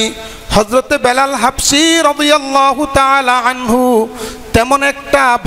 যেমন একটা দামি মানুষ ছিলেন না, কালো মানুষ, বংশের দিক থেকেও নিম্নমানের ছিলেন, চেহারায় দেখতেও তিনি কালো মানুষ ছিলেন। হাদিসের মধ্যে এসেছে হযরতে বেলাল রাদিয়াল্লাহু তাআলা আনহুর নিচের ঠোঁটটা এত বেশি মোটা ছিল, আমরা স্বাভাবিকভাবে থাকলে দুইটা ঠোঁট মিলে থাকে, কিন্তু বেলাল রাদিয়াল্লাহু তাআলা আনহুর ঠোঁটটা বেশি ভারী হওয়ার কারণে মিলে থাকতো না, বরং নিচের মধ্যে ঝুলে থাকতো। কিন্তু বেলাল রাদিয়াল্লাহু তাআলা আনহু উবাই ইবনে কাবের যখন গোলাম ছিলেন, হযরতে আবু বকর রাদিয়াল্লাহু তাআলা আনহু বেলালকে 6 দিরহামের বিনিময়ে কিনেছেন। 6 দিরহামের বিনিময়ে কিনে তাকে আজাদ করে দিয়েছেন। আত-তারগীব ওয়াত তারহিব নামক হাদিসের কিতাবের মধ্যে এসেছে বেলালকে কেবলমাত্র 6 দিরহামের বিনিময়ে কিনে তাকে আজাদ করা হয়েছে। তার মানে হলো বেলাল রাদিয়াল্লাহু তাআলা আনহুর দাম কেবলমাত্র 6 দিরহাম। এই 6 দিরহামকে যদি বাংলার জমিনে বর্তমান টাকার সাথে মিলানো হয় তাহলে 3.5 ভরি রূপার দাম। 3.5 ভরি রূপার দাম যদি হিসাব করা হয় তাহলে আনুমানিক 3,500 টাকা হতে পারে। বেলাল রাদিয়াল্লাহু তাআলা আনহুর দাম ছিল কেবলমাত্র দুনিয়াদারদের কাছে 3,500 টাকা দাম। কিন্তু আত-তারগীব আত-তারহিব নামক কিতাবের মধ্যে ইমাম মুনজিরি রাহমাতুল্লাহি আলাইহি তিনি উল্লেখ করেছেন আল্লাহর হাবিব সাল্লাল্লাহু আলাইহি ওয়াসাল্লাম যেই দিন মেরাজে গিয়েছিলেন, মেরাজ থেকে আসার পরে বেলালকে জিজ্ঞেস করতেছেন, বেলাল তুমি এমন কি আমল করো যেই আমলটা আমিও জানি না, কেবলমাত্র আল্লাহ রব্বুল আলামিন জানেন, কি আমলটা করো আমাকে একটু বলতে পারো নাকি? ইয়া রাসূলুল্লাহ আমি তো তেমন কোনো আমল করতে পারি না। আল্লাহর নবী বলতেছেন নিঃসন্দেহে তুমি কোনো না কোনো আমল করো, আমার কাছে একটু বলো। ইয়া রাসূলুল্লাহ পার্সোনালভাবে একটা আমল করি, যখনই আমার ওযু ছুটে যায় সঙ্গে সঙ্গে আমি ওযু করে নেই এবং ওযু করার সাথে সাথেই আমি 2 রাকাত নামাজ পড়ি, যেটাকে তাহিয়াতুল ওযু বলা হয়। ইয়া রাসূলুল্লাহ গোপনে কেবলমাত্র এই আমলটা করি। আল্লাহর নবী বলতেছেন বেলাল শুনে রাখো, এই আমলের কারণে আল্লাহ রব্বুল আলামিন তোমাকে এত বেশি দামি বানিয়ে দিয়েছেন। আমি যখন জান্নাতুল ফিরদাউসের মধ্যে ঘুরতেছিলাম সেখানের মধ্যে গিয়ে আমি তোমার হাঁটার আওয়াজটা আমি কানে শুনতেছিলাম। কেবলমাত্র তাকওয়ার কারণে যেই বেলালের দাম হচ্ছে কেবলমাত্র 3,500 টাকা, আমার এবং আপনার বাসায় এই লোকটা সবচাইতে নিম্ন শ্রেণীর মানুষ, আমার এবং আপনার বাসায় এই লোকটাকে দেখতে বেশি ভালো দেখা যায় না, কিন্তু এই লোকটা তাকওয়ার কারণে দামি বানিয়ে দিয়েছেন কে? আরো চিল্লায়া বলেন কে? এই জন্য আল্লাহ রব্বুল আলামিন কুরআনুল কারীমের 5 নম্বর ওয়াদা হিসেবে বলতেছেন ইন্না আকরামাকুম ইনদাল্লাহি আতকাকুম। সূরা হুজরাতের 13 নম্বর আয়াতে কারীমা আল্লাহ তাআলা বলতেছেন বান্দা তুমি যতই নিম্ন শ্রেণীর হও না কেন, যদি তাকওয়াবান হতে পারো, যদি তুমি মুত্তাকি হতে পারো, তুমি যদিও একেবারে নিম্ন শ্রেণীর, কিন্তু আমি আল্লাহ রব্বুল আলামিনের কাছে দুনিয়ার সবচাইতে দামি মানুষ আমার নিকটে তুমি হয়ে যাবা। এই হলো 5টা ওয়াদা। 6 নম্বর ওয়াদা সম্পর্কে আল্লাহ রব্বুল আলামিন কুরআনুল কারীমের সূরা ইউনূসের 66 নং আয়াতে কারীমার মধ্যে বলতেছেন লাহুমুল বুশরা ফিল হায়াতিদ দুনিয়া ওয়া ফিল আখিরাহ, লাহুমুল বুশরা ফিল হায়াতিদ দুনিয়া ওয়াল আখিরাহ। আল্লাহ রব্বুল আলামিন বলতেছেন যেই ব্যক্তি ঈমানদার সাথে সাথে তাকওয়াবান, যেই ব্যক্তি ঈমানদার সাথে সাথে মুত্তাকি, আল্লাহ রব্বুল আলামিন বলতেছেন ওই লোকটা দুনিয়াতে থাকবে। আল্লাহ রব্বুল আলামিন আমি আল্লাহ ওই লোকটাকে দুনিয়াতে থাকা অবস্থায় জান্নাতের শুভ সংবাদ দিয়ে দিলাম। 7 নম্বর ওয়াদা সম্পর্কে আল্লাহ রাব্বুল আলামিন কোরআনুল কারীমের মধ্যে বলতেছেন সূরা মারইয়াম 72 নং আয়াতে কারীমা সুম্মা নুনাজ্জিল্লাযীনা তাকাউ ওয়া নাযারুয যালিমিনা ফিহা জিসিয়া। ও পৃথিবীর মানুষেরা শুনে রাখো, তোমাদের মধ্যে যেই ব্যক্তি আমার তাকওয়াবান হতে পারবা, যেই ব্যক্তি অন্তর থেকে আল্লাহ তাআলাকে ভালোবাসবা, যেই ব্যক্তি অন্তর থেকে আল্লাহ তাআলাকে ভয় করবা, ওই ব্যক্তিকে আমি আল্লাহ রাব্বুল আলামিন জাহান্নামের আগুন থেকে আমি তাকে চিরদিনের জন্য মুক্তি দিয়ে দিলাম। কয় নম্বর গেল? খেয়াল আছে আপনাদের? কয় নম্বর? 7 নম্বর।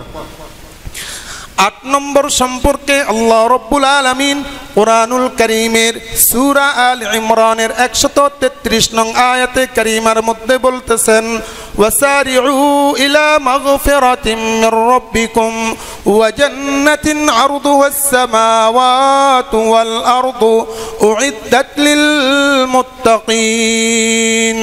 আল্লাহ রাব্বুল আলামিন দুনিয়ার মুত্তাকি যারা আছেন, এই মুত্তাকিদেরকে বাদ দিয়ে, মুত্তাকিনদেরকে বাদ দিয়ে বাকি যারা আছেন, যারা মুত্তাকি নয়, তাদেরকে বলতেছেন ওয়াসারিউ, প্রতিযোগিতা করো, ইলা মাগফিরাতিম মির রাব্বিকুম ওয়া জান্নাতিন আরদুহা, ও পৃথিবীর মানুষেরা তোমরা আল্লাহ তাআলার ক্ষমার দিকে দৌড়াও, তোমরা আল্লাহ তাআলার জান্নাতের দিকে দৌড়াও।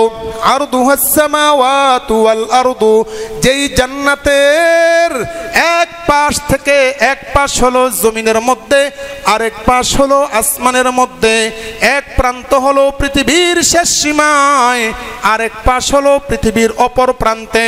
তার মানে বিশাল জান্নাত, যেই জান্নাত আসমানের চাইতেও বড়। আল্লাহ তাআলা বলতেছেন ও বান্দারা সেই জান্নাতের দিকে তোমরা দৌড়াও। এখন প্রশ্ন হতে পারে জান্নাতটা কার জন্য বানানো হলো? আল্লাহ তাআলা এরপরেই বলে দিতেছেন উইদ্দাত লিল মুত্তাকিন, কেবলমাত্র এত বিশাল জান্নাতটা আমি আল্লাহ রাব্বুল আলামিন কেবলমাত্র মুত্তাকিন বান্দাদের জন্য তৈরি করে রেখে দিয়েছি। জান্নাত সর্বশেষ এত বড় একটা জান্নাত, যেই জান্নাতের এক প্রান্ত হচ্ছে জমিন, আরেক প্রান্ত হচ্ছে কোথায়? আসমান। এত বড় জান্নাত, সেই জান্নাতের মধ্যে গেলে কি লাভ হবে? পৃথিবীর যত মানুষ আছে সমস্ত মানুষ কেবল চায় 4টা জিনিস। কয়টা জিনিস চায়? 4টা জিনিস চায়, যে আমার জীবনে 4টা জিনিস আসুক। 1 নম্বর হলো পৃথিবীর মানুষ চিরজীবন বেঁচে থাকতে চায়। কি চায়? কেউ চায় না যে আমি মৃত্যুবরণ করব, এন্তেকাল করি, এটা কেউ চায়? কথা বলেন না কেন, এটা কেউ চায়? আমাদের প্রধানমন্ত্রীকে যদি বলা হয় যে আজরাইল আলাইহিস সালাম আমার কানে কানে এসে বলেছেন যে আপনি আর জীবনে মরবেন না, সারা জীবন বেঁচে থাকবেন, মোটা হতে থাকবে, ফার্ম দেওয়া হয়েছে, মোটা হতে থাকবে, হবে কি হবে না? চিন্তা করবে যে ক্ষমতা তো তাহলে আমার হাতেই আছে, বলবে কি না? তার মানে কি উনিও চান যে আজীবন বেঁচে থাক। কি বলেন? আপনারা আমার কথা বুঝেন না?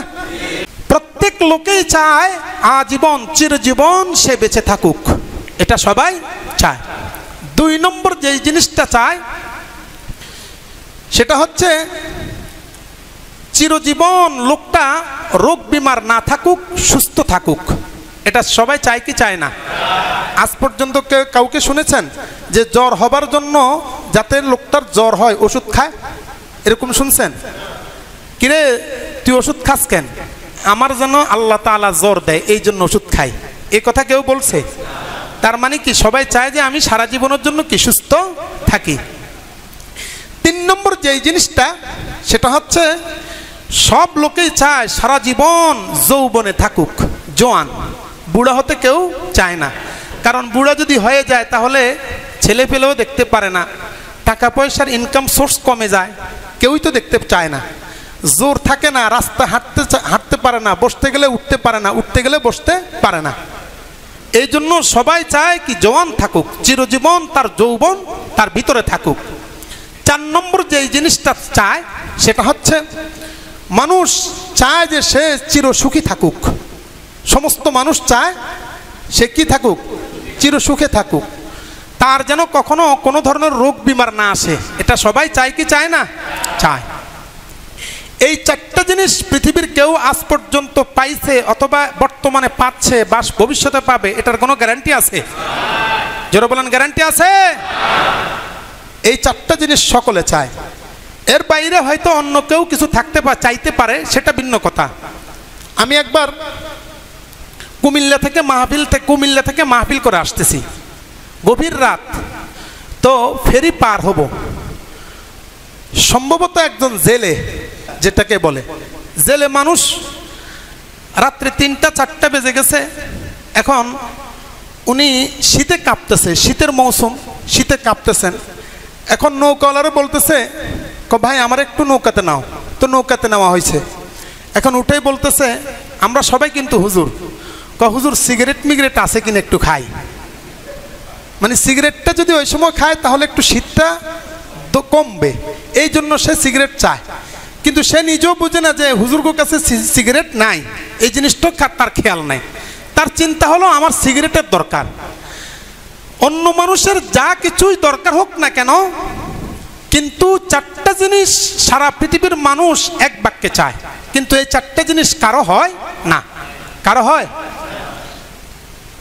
এই জন্য আল্লাহ পাক রব্বুল আলামিন বলতেছেন, ও দুনিয়ার মানুষ শুনে রাখো, দুনিয়ার মধ্যে তোমরা 4টা জিনিস চাইতেছ, চিরজীবন থাকবা, চির সুখী হবা, চির সুস্থ থাকবা, চির যৌবনওয়ালা থাকবা।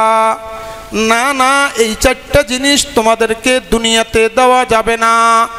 তোমরা যদি দুনিয়ার মধ্যে তাকওয়াবান হতে পারো, দুনিয়ার মধ্যে যদি তাকওয়া অর্জন করে আসতে পারো, ও বান্দা, আমি তোমাদেরকে ওয়াদা দিতেছি, আমি আল্লাহ রব্বুল আলামিন তোমাদেরকে যেই জান্নাত দান করব, এই জান্নাতটা এত বেশি আনন্দদায়ক হবে, যেই 4টা জিনিস তুমি দুনিয়াতে চাইছিলা, দুনিয়াতে পাও নাই, কিন্তু জান্নাতে আসার পরে তোমাদেরকে এই 4টা জিনিসের চিরস্থায়ীভাবে মালিক বানায়া দেওয়া হবে। এই 4টা জিনিসের মালিক যদি হতে চাই, তাহলে আমাকে হতে হবে মুত্তাকি। কি হতে হবে? মুত্তাকি। তো মুত্তাকির জন্য আল্লাহ পাক রব্বুল আলামিন 9টা ওয়াদা করেছেন, তার মধ্যে 8টা ওয়াদা বলা হয়েছে। 9 নম্বর ওয়াদা।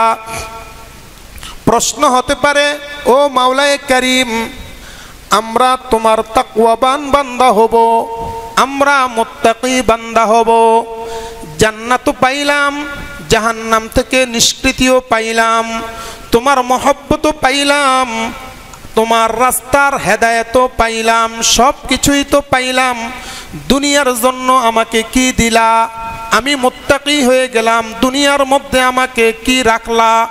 আল্লাহ রব্বুল আলামিন সূরা আত-তালাকের 2 এবং 3 নম্বর আয়াতে কারিমার মধ্যে বলে দিতেছেন, ওয়া মান ইয়াত্তাকিল্লাহা ইয়াজআল লাহু মাখরাজা ওয়া ইয়ারযুকুহু মিন হাইথু লা ইয়াহতাসিব।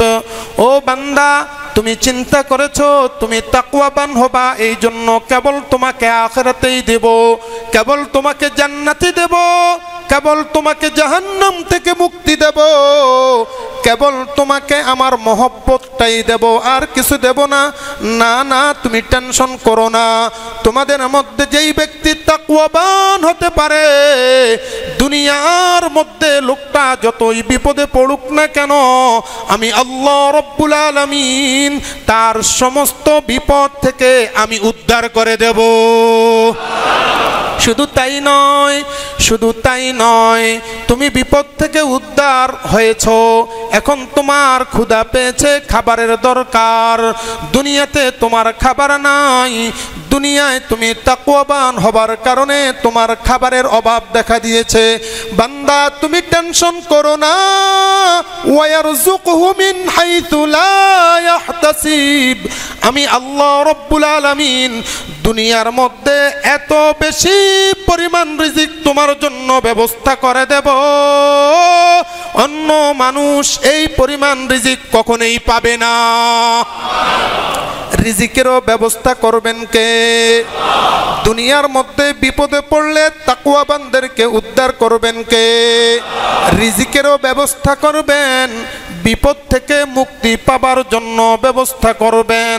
এটা কিভাবে হতে পারে? একটা দৃষ্টান্ত দেওয়া যেতে পারে। আল্লাহর নবী বিশ্ব নবী মুহাম্মদুর রাসূলুল্লাহ সাল্লাল্লাহু আলাইহি ওয়াসাল্লাম থেকে হযরতে ইসহাক রাহিমাহুল্লাহু তাআলা একটা হাদিস বর্ণনা করেছেন। এই আয়াতের ব্যাখ্যা লিখতে গিয়ে ইমাম ইবনু কাসির রাহমাতুল্লাহি আলাইহি সেই হাদিসটা উপস্থাপন করেছেন। মাআলিমুত তানজিল নামক তাফসীরের কিতাব সৈয়দ হুসাইন আল বাগাবী রাহমাতুল্লাহি আলাইহি ওই ঘটনাটা নিয়ে এসেছেন। আল ওয়াহিদি ফি আসবাবিন নুজুল নামক কিতাবের 502 নম্বর পৃষ্ঠার মধ্যে রয়েছে আল্লাহর নবী সাল্লাল্লাহু আলাইহি ওয়াসাল্লামের একজন সাহাবী, নাম হচ্ছে আউফ ইবনে মালিক আল আশজাঈ। তিনি এসে আল্লাহর নবীকে বলতেছেন, ইয়া রাসূলুল্লাহ, ইয়া হাবিবাল্লাহ, আমি দুইটা বিপদে পড়েছি। আল্লাহর নবী বলতেছেন, কি বিপদ? এক নম্বর বিপদ হলো আমার সন্তানটিকে কাফের বেঈমান মুশরিকরা নির্যাতন করার পরে জেল হাজতের মধ্যে ঢুকিয়ে রেখেছে। 2 নম্বর বিপদ হলো এই দিক থেকে সন্তানের টেনশন, সন্তান অনেক দিন পর্যন্ত জেল হাজতের মধ্যে আটকা পড়ে আছে। আবার এই দিক থেকে আমার ঘরের মধ্যে খাবার নাই, আমার ঘরের মধ্যে খাবার না থাকার কারণে আমার স্ত্রী একবার বলতেছেন, যাও আল্লাহর নবীর দরবারে গিয়ে বলো আমাদের এই সমস্যার সমাধান কি হতে পারে। ইয়া রাসূলুল্লাহ, ইয়া হাবিবাল্লাহ, আমার স্ত্রীর একেবারেই ধৈর্য নাই, তিনি আপনার কাছে আমাকে পাঠিয়েছেন সমস্যার সমাধানের জন্য। ইয়া রাসূলুল্লাহ, আমাকে কিছু সমস্যার সমাধান দেন। আল্লাহর নবী সাল্লাল্লাহু আলাইহি ওয়াসাল্লাম একটা কথা বলে দিলেন, ইত্তাকিল্লাহ ওয়াসবির ওয়া আকসির কওলা লা হাওলা ওয়ালা কুওয়াতা ইল্লা বিল্লাহ। ইত্তাকিল্লাহ ওয়াসবির ওয়া আকসির কওলা লা হাওলা ওয়ালা কুওয়াতা ইল্লা বিল্লাহ। ও মালিক, আউফ ইবনে মালিক আল আশজাঈ, শুনে রাখো তোমার জন্য 3টা আমল। কয়টা আমল? চিল্লা বলেন, কয়টা আমল? তোমার জন্য 3টা আমল। 1 নম্বর হলো ইত্তাকিল্লাহ, ভয় করবা কাকে? আর একটু জোরে বলেন, কাকে? আল্লাহকে ভয় করো। ওয়াসবির, 2 নম্বর আমলটা হলো ধৈর্য ধারণ করো। 2 নম্বর আমলটা হলো তুমি ধৈর্য ধারণ করো। এমনটা নয় যে এখনো পর্যন্ত কেন আমার হেল্প আসলো না, এমনটা নয় এখনো পর্যন্ত কেন আমার বিপদটা চলে গেল না, বরং তুমি একটু ধৈর্য ধারণ করো। আল্লাহর হাবিব বলতেছেন 3 নম্বর আমল হলো আকসির লা হাওলা ওয়ালা কুওয়াতা ইল্লা বিল্লাহ। যেহেতু তুমি বিপদে পড়েছো, 1 নম্বর আল্লাহ তাআলাকে ভয় করো, 2 নম্বর ধৈর্য ধারণ করো, 3 নম্বর বিপদের সময় লা হাওলা ওয়ালা কুওয়াতা ইল্লা বিল্লাহ বেশি বেশি করে পড়ো। আল্লাহ রব্বুল আলামিন যেই বান্দা এই আমলটা করতে পারবে, বিপদের সময় এই 3টা আমল করতে পারবে, 1 নম্বর তাকওয়া, 2 নম্বর ধৈর্য, 3 নম্বর লা হাওলা ওয়ালা কুওয়াতা ইল্লা বিল্লাহ পড়তে পারবে। আল্লাহর হাবিব বলতেছেন, ও মালিক শুনে রাখো, আল্লাহর কসম আমি বিশ্ব নবী তোমাকে গ্যারান্টি দিতেছি, আল্লাহ রব্বুল আলামিন তোমার দুনিয়ার সমস্ত বিপদ আপদ থেকে, সমস্ত সমস্যার সমাধান গায়েব থেকে তোমাকে এই ব্যবস্থা করে দিবেন। হযরত মালিক রাদিয়াল্লাহু তাআলা আনহু আল্লাহর নবী থেকে এই আমলটা শুনে চলে গেলেন। স্ত্রী বলতেছে, কি ব্যাপার, আল্লাহর নবীর দরবার থেকে আপনি কি ফয়সালা নিয়ে এসেছেন, সমাধান হিসেবে কি আনছেন? ও স্ত্রী, আল্লাহর নবী আমাকে 3টা সমাধান দিয়েছেন। 1 নম্বর তাকওয়া অর্জন করো, 2 নম্বর ধৈর্য ধারণ করো, 3 নম্বর লা হাওলা ওয়ালা কুওয়াতা ইল্লা বিল্লাহ, এই আমল করতে বলছেন। 3টা আমল চলতেছে, 3টা আমল করতেছেন, কোনো সমস্যার সমাধান হয় নাই। এই দিক থেকে আউফ ইবনে মালিকের সন্তান ছিল কাফেরদের জেল হাজতের মধ্যে, তাকে এইভাবে চেয়ারের মধ্যে বসে পিছন দিকে হাত বাঁধা হলো, আবার নিচে চেয়ারের পায়ার সাথে তার 2টা পা বেঁধে দেওয়া হলো। মালিক আল-আশজাঈর সন্তান রাত্র যখন গভীর হলো, হঠাৎ করে তিনি তাকিয়ে দেখতেছেন ওই জেলখানার যেই দারোয়ান ছিল, দারোয়ানগুলো ঘুমিয়ে পড়েছে। তিনি চিন্তা করলেন, আল্লাহ তাআলা বলেছেন তুমি যদি বান্দা কখনো বিপদে পড়ো তাহলে আল্লাহ তাআলাকে স্মরণ করো এবং নিজের চেষ্টা চালিয়ে যাও। এই জন্য সন্তান চিন্তা করলো, এই মুহূর্তে আমাকেও চেষ্টা চালাইতে হবে, আমাকে বিপদ থেকে মুক্তি পাবার জন্য চেষ্টা করতে হবে। এই জন্য তিনি আল্লাহর নাম নিয়ে হাতটাকে একটু নাড়া দিলেন, পাটাকে একটু নাড়া দিলেন। আল্লাহর কুদরত গায়েবী ভাবে তার হাত এবং পায়ের বাঁধনগুলো টাস করে খুলে গেল। এবার মুক্তি পেয়ে গেছে কিনা, কথা বলেন না কেন? এইবার মালিক ওনার সন্তান চেয়ার থেকে উঠলেন, চারদিকে তাকালেন, তাকিয়ে দেখতেছেন যে কাফের যারা ছিল, দারোয়ান মারওয়ান যেগুলো ছিল, সেগুলো ঘুমাইতেছে। তিনি বের হয়ে গেলেন, বের হওয়ার পরে সামনে আসলেন। এখন ওনার চিন্তা ধরলো, বাড়িতে যে যাব, আমি যখন আটকা পড়েছিলাম, বন্দি হয়েছিলাম, বন্দি হবার আগেও তো বাড়িতে দেখে এসছি খাবার নাই, এখন খাবো কোত্থেকে? এই চিন্তা করে তিনি চিন্তা করতেছেন আর দৌড়াইতেছেন। সামনে আসতে আসতে দেখতেছেন ওই যেই কাফেররা তাকে বেঁধে রেখেছিল, সেই কাফেরদের উটের একটা পাল সেখানের মধ্যে আছে, উটের পাল। একটা উটের মধ্যে উঠলেন। আর উটের একটা অভ্যাস ছিল, উটগুলোর একটা অভ্যাস আছে, মালিক যারা হয়, মালিক অর্থাৎ তার গায়ের উপরে যেই লোকটাই সোয়ার হবে না কেন, ওই সোয়ারি ব্যক্তি যা বলবে তাই শুনবে। একটা উটের উপর উঠলেন, উটের উপর উঠে উটকে বলতেছেন চলো। উট চলা শুরু করলো। এইবার হঠাৎ তার মধ্যে একটা কাজ করলো, বাড়িতে গেলে তো কোনো খাবারও নাই, খাবার খাবো কোত্থেকে? তাই তিনি চিন্তা করলেন উটের পালগুলো আছে, উটের পালগুলো নিয়ে যাওয়া যেতে পারে। তাই তিনি সমস্ত উটের পালগুলোকে একটার সাথে আরেকটা বাঁধলেন। বেঁধে বেঁধে তিনি বলতেছেন চলো। বলতে না বলতেই সমস্ত উটগুলো চলা শুরু করলো।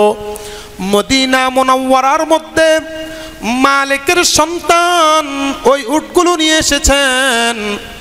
ঘরের কাছে এসে টোকা দিলেন, গভীর রাত।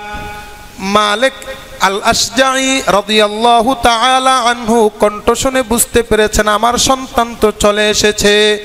এই জন্য তিনি স্ত্রীকে বলতেছেন সন্তান তো মনে হয় চলে এসেছে। স্ত্রী বলতেছেন তাকে তো বেঁধে রাখা হয়েছে, জেল হাজতের মধ্যে ঢুকিয়ে দেওয়া হয়েছে, আসবে কি করে? কয় না, আল্লাহর নবী সাল্লাল্লাহু আলাইহি ওয়াসাল্লাম 3টা আমল আমাদেরকে দিয়েছেন।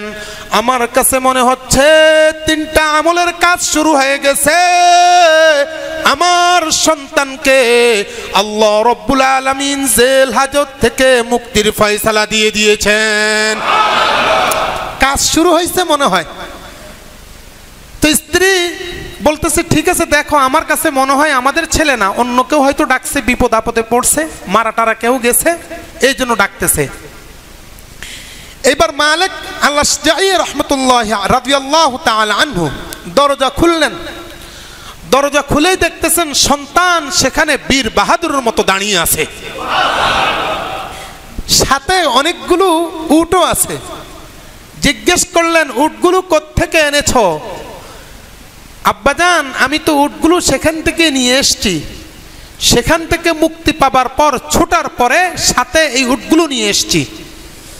মালিক আল্লাহ যাই বলতেছেন, উটগুলো খাওয়া যাবে না, এই উটগুলোর মালিক তুমি না, বরং আল্লাহর নবীর সাথে সকালবেলায় কথা বলবো। ইয়া রাসূলুল্লাহ, অমুসলিমদের কাফেরদের কিছু উট তার সাথে নিয়ে এসেছে, এইগুলো খাওয়া যাবে নাকি? সকালবেলায় আল্লাহর নবীর দরবারে গেলেন, প্রশ্ন করলেন, ও ইয়া রাসূলুল্লাহ, ইয়া হাবিবাল্লাহ, আমার সন্তান তো উটগুলো নিয়ে এসেছে, এইগুলো খাওয়া যাবে নাকি? আল্লাহর নবী সাল্লাল্লাহু আলাইহি ওয়াসাল্লাম বলে দিলেন, তোমার সন্তানকে জুলুমভাবে নির্যাতন করা হয়েছে, তোমার সন্তানকে অন্যায়ভাবে আটকে রাখা হয়েছে, বন্দী করা হয়েছে। আল্লাহ রব্বুল আলামিন তোমার জন্য এই সমস্ত উটগুলো হালাল করে দিয়েছেন। এরপরেই হযরত জিবরাইল আলাইহিস সালাম এই আয়াতে কারিমা নাজিল করে দিলেন, সূরা তালাকের 2 এবং 3 নম্বর আয়াত। ওয়া মান ইয়াত্তাকিল্লাহা ইয়াজআল লাহু মাখরাজা ওয়া ইয়ারযুকুহু মিন হাইথু লা ইয়াহতাসিব ওয়া মান ইয়াতাওয়াক্কাল আলাল্লাহি ফাহুয়া হাসবু। ইয়া রাসূলুল্লাহ, যেই ব্যক্তি আল্লাহ তাআলাকে ভয় করবে, যেই ব্যক্তি আল্লাহ তাআলাকে রব হিসেবে মানার পরে মুত্তাকি হতে পারবে, আল্লাহ রব্বুল আলামিন তার জন্য ঘোষণা দিতেছেন, দুনিয়ার মধ্যে যতই বিপদ আপদে পড়ুক না কেন, আল্লাহ রব্বুল আলামিন মালিক আল্লাহ জাহির সন্তানের মতো তাকে দুনিয়ার সমস্ত বিপদ আপদ থেকে রক্ষার দায়িত্ব নিয়ে নেবেন। শুধু তাই নয়, ওই ব্যক্তি রিজিকের টেনশন করবে, রিজিকের জন্য চিন্তাগ্রস্ত হবে। ইয়া রাসূলুল্লাহ, রিজিকের জন্য চিন্তা করতে হবে না, মালিক আল্লাহ জাহির সন্তানকে যেইভাবে রিজিকের ব্যবস্থা করে দিয়েছেন, আল্লাহ রব্বুল আলামিন মুত্তাকি হওয়ার কারণে তার জন্য রিজিকের ফয়সালা করে দিবেন। এই জন্য আমাদের সকলকে তাকওয়াবান হতে হবে, এই জন্য আমাদের তাকওয়াটা ভিতরে আনতে হবে। আল্লাহর নবীকে জিজ্ঞেস করা হলো, ইয়া রাসূলুল্লাহ, মা হুয়া তাকওয়া, তাকওয়াটা কি? আল্লাহর হাবিব সাল্লাল্লাহু আলাইহি ওয়াসাল্লাম বললেন, আত-তাকওয়া হাহুনা, আত-তাকওয়া হাহুনা, আত-তাকওয়া হাহুনা। তিনবার এই কথাটি বললেন। তার মানে আল্লাহর নবী বুঝাতে চেয়েছেন, তাকওয়া হচ্ছে অন্তরের বিষয়, তাকওয়া হচ্ছে অন্তরের বিষয়। যেই ব্যক্তি অন্তরের ভিতরে তাকওয়া ঢুকাতে পারবে, তার মাধ্যমে দুনিয়ার মধ্যে কখনো জুলুম নির্যাতন করা সম্ভব হবে না। যেই লোকটা তাকওয়াবান হতে পারবে, সেই কখনো অন্যের জমিন হস্তগত করতে পারবে না। যেই ব্যক্তি তাকওয়াবান হতে পারবে, সেই ব্যক্তি কখনো সুদের সাথে জড়িত হতে পারবে না। যেই ব্যক্তি তাকওয়াবান হতে পারবে, সেই ব্যক্তি দুনিয়ার অন্য মানুষ থেকে কখনো ঘুষ খাবে না। যেই ব্যক্তি তাকওয়াবান হতে পারবে, সেই ব্যক্তি কখনো মসজিদের বিরুদ্ধে বলবে না। যেই ব্যক্তি তাকওয়াবান হতে পারবে, সেই ব্যক্তি কখনো আল্লাহর নবীর বিরোধিতা করতে পারে না। ঠিক কিনা বলেন? এই জন্য আসুন আমরা সকলে তাকওয়াবান হয়ে যাই, আমরা সকলে আল্লাহ রব্বুল আলামিনের জন্য একটু মুত্তাকি হয়ে যাই। কাল কিয়ামত দিবসে আল্লাহ রব্বুল আলামিন যেন আমাদের সকলকে তাকওয়াবান হিসেবে আল্লাহর জান্নাতে প্রবেশ করিয়ে দিন। সবাই বলেন আমিন।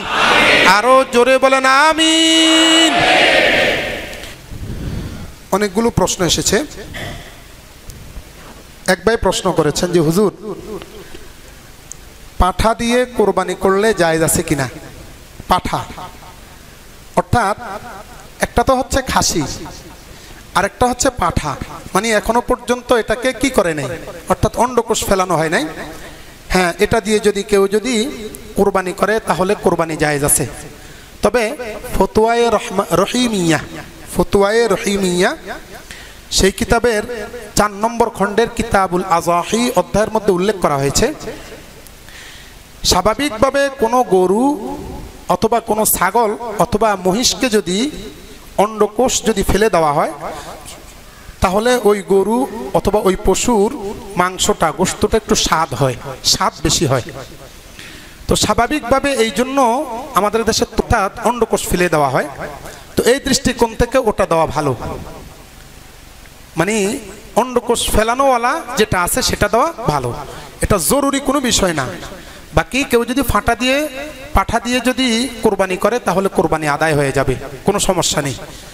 হয়তো গোশতের স্বাদ এটার একটু পরিবর্তন, তো ওই দৃষ্টিকোণ থেকে ষাঁড় দিয়ে দেওয়াটাও জায়েজ আছে, আবাল দিয়ে দিলেও সেটাও কি জায়েজ আছে, কোনো সমস্যা নেই। আশা করি আপনার প্রশ্নের জবাব পেয়েছেন। আরেকবার প্রশ্ন করেছেন, কোনো অমুসলিমের ঘরে খাবার খাওয়া কিংবা তাদের অনুষ্ঠানে যাওয়া জায়েজ আছে কিনা, একটু জানালে বাধিত হব। অমুসলিম তাদের ঘরে যদি আপনি যান, প্রথম কথা হচ্ছে আমি মুসলমান হিসেবে তাদের অনুষ্ঠানে যাওয়াটা একেবারেই তাদের অনুষ্ঠানকে সমর্থন করা হয়, এই দৃষ্টিকোণ থেকে তাদের পূজা পার্বণে যাওয়াটা একেবারেই হারাম, নিষেধ। এছাড়া স্বাভাবিক যে সমস্ত তাদের অনুষ্ঠান আছে, যেমন ঘরোয়া একটু আপ্যায়নের ব্যবস্থা করলো অথবা বিয়ে শাদী, তাহলে সেই ক্ষেত্রে যেতে পারে, কিন্তু তাকওয়ার খেলাফ যাওয়াটা উত্তম নয়, ভালো না। কিন্তু কেউ যদি যান তাহলে খাবার দাবার যদি খেতে চান, তাহলে আমাদের ঘরে আমরা যে স্বাভাবিক খাবার খাই, ভাত মুড়ি ইত্যাদি ইত্যাদি, এগুলো খেতে পারবো, কিন্তু কোনো পশুর গোশত খেতে পারবো না।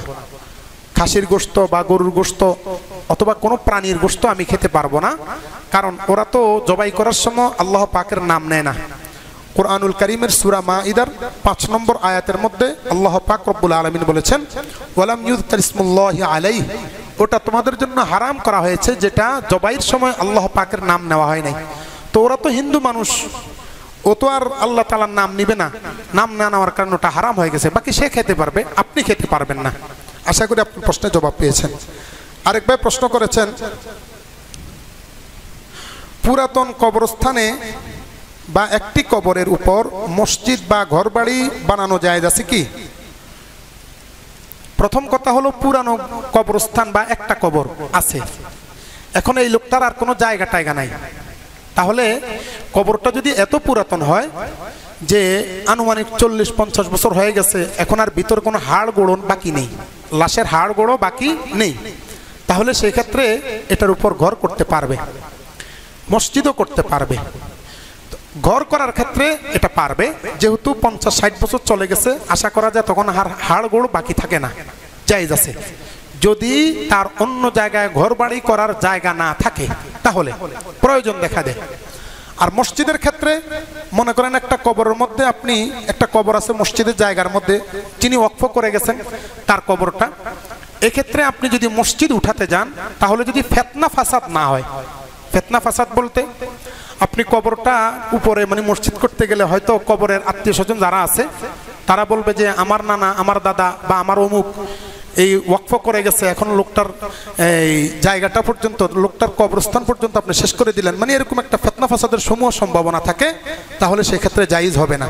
বাকি সকলে আপোষে মিলে যদি এটা করতে চান যে হ্যাঁ আমাদের জায়গার খুব প্রয়োজন, মসজিদ মানে ছোট হয়ে গেছে, মুসল্লির সংখ্যা বেড়ে গেছে, এখন এই জায়গাটা খুব প্রয়োজন এবং আত্মীয় স্বজনও রাজি, ঠিক আছে তাহলে এটার উপর মসজিদ করা হোক, তাহলে সেই ক্ষেত্রে মসজিদ করা জায়েজ আছে, অন্যথায় জায়েজ নেই, যেহেতু ফিতনার সম্ভাবনা রয়েছে।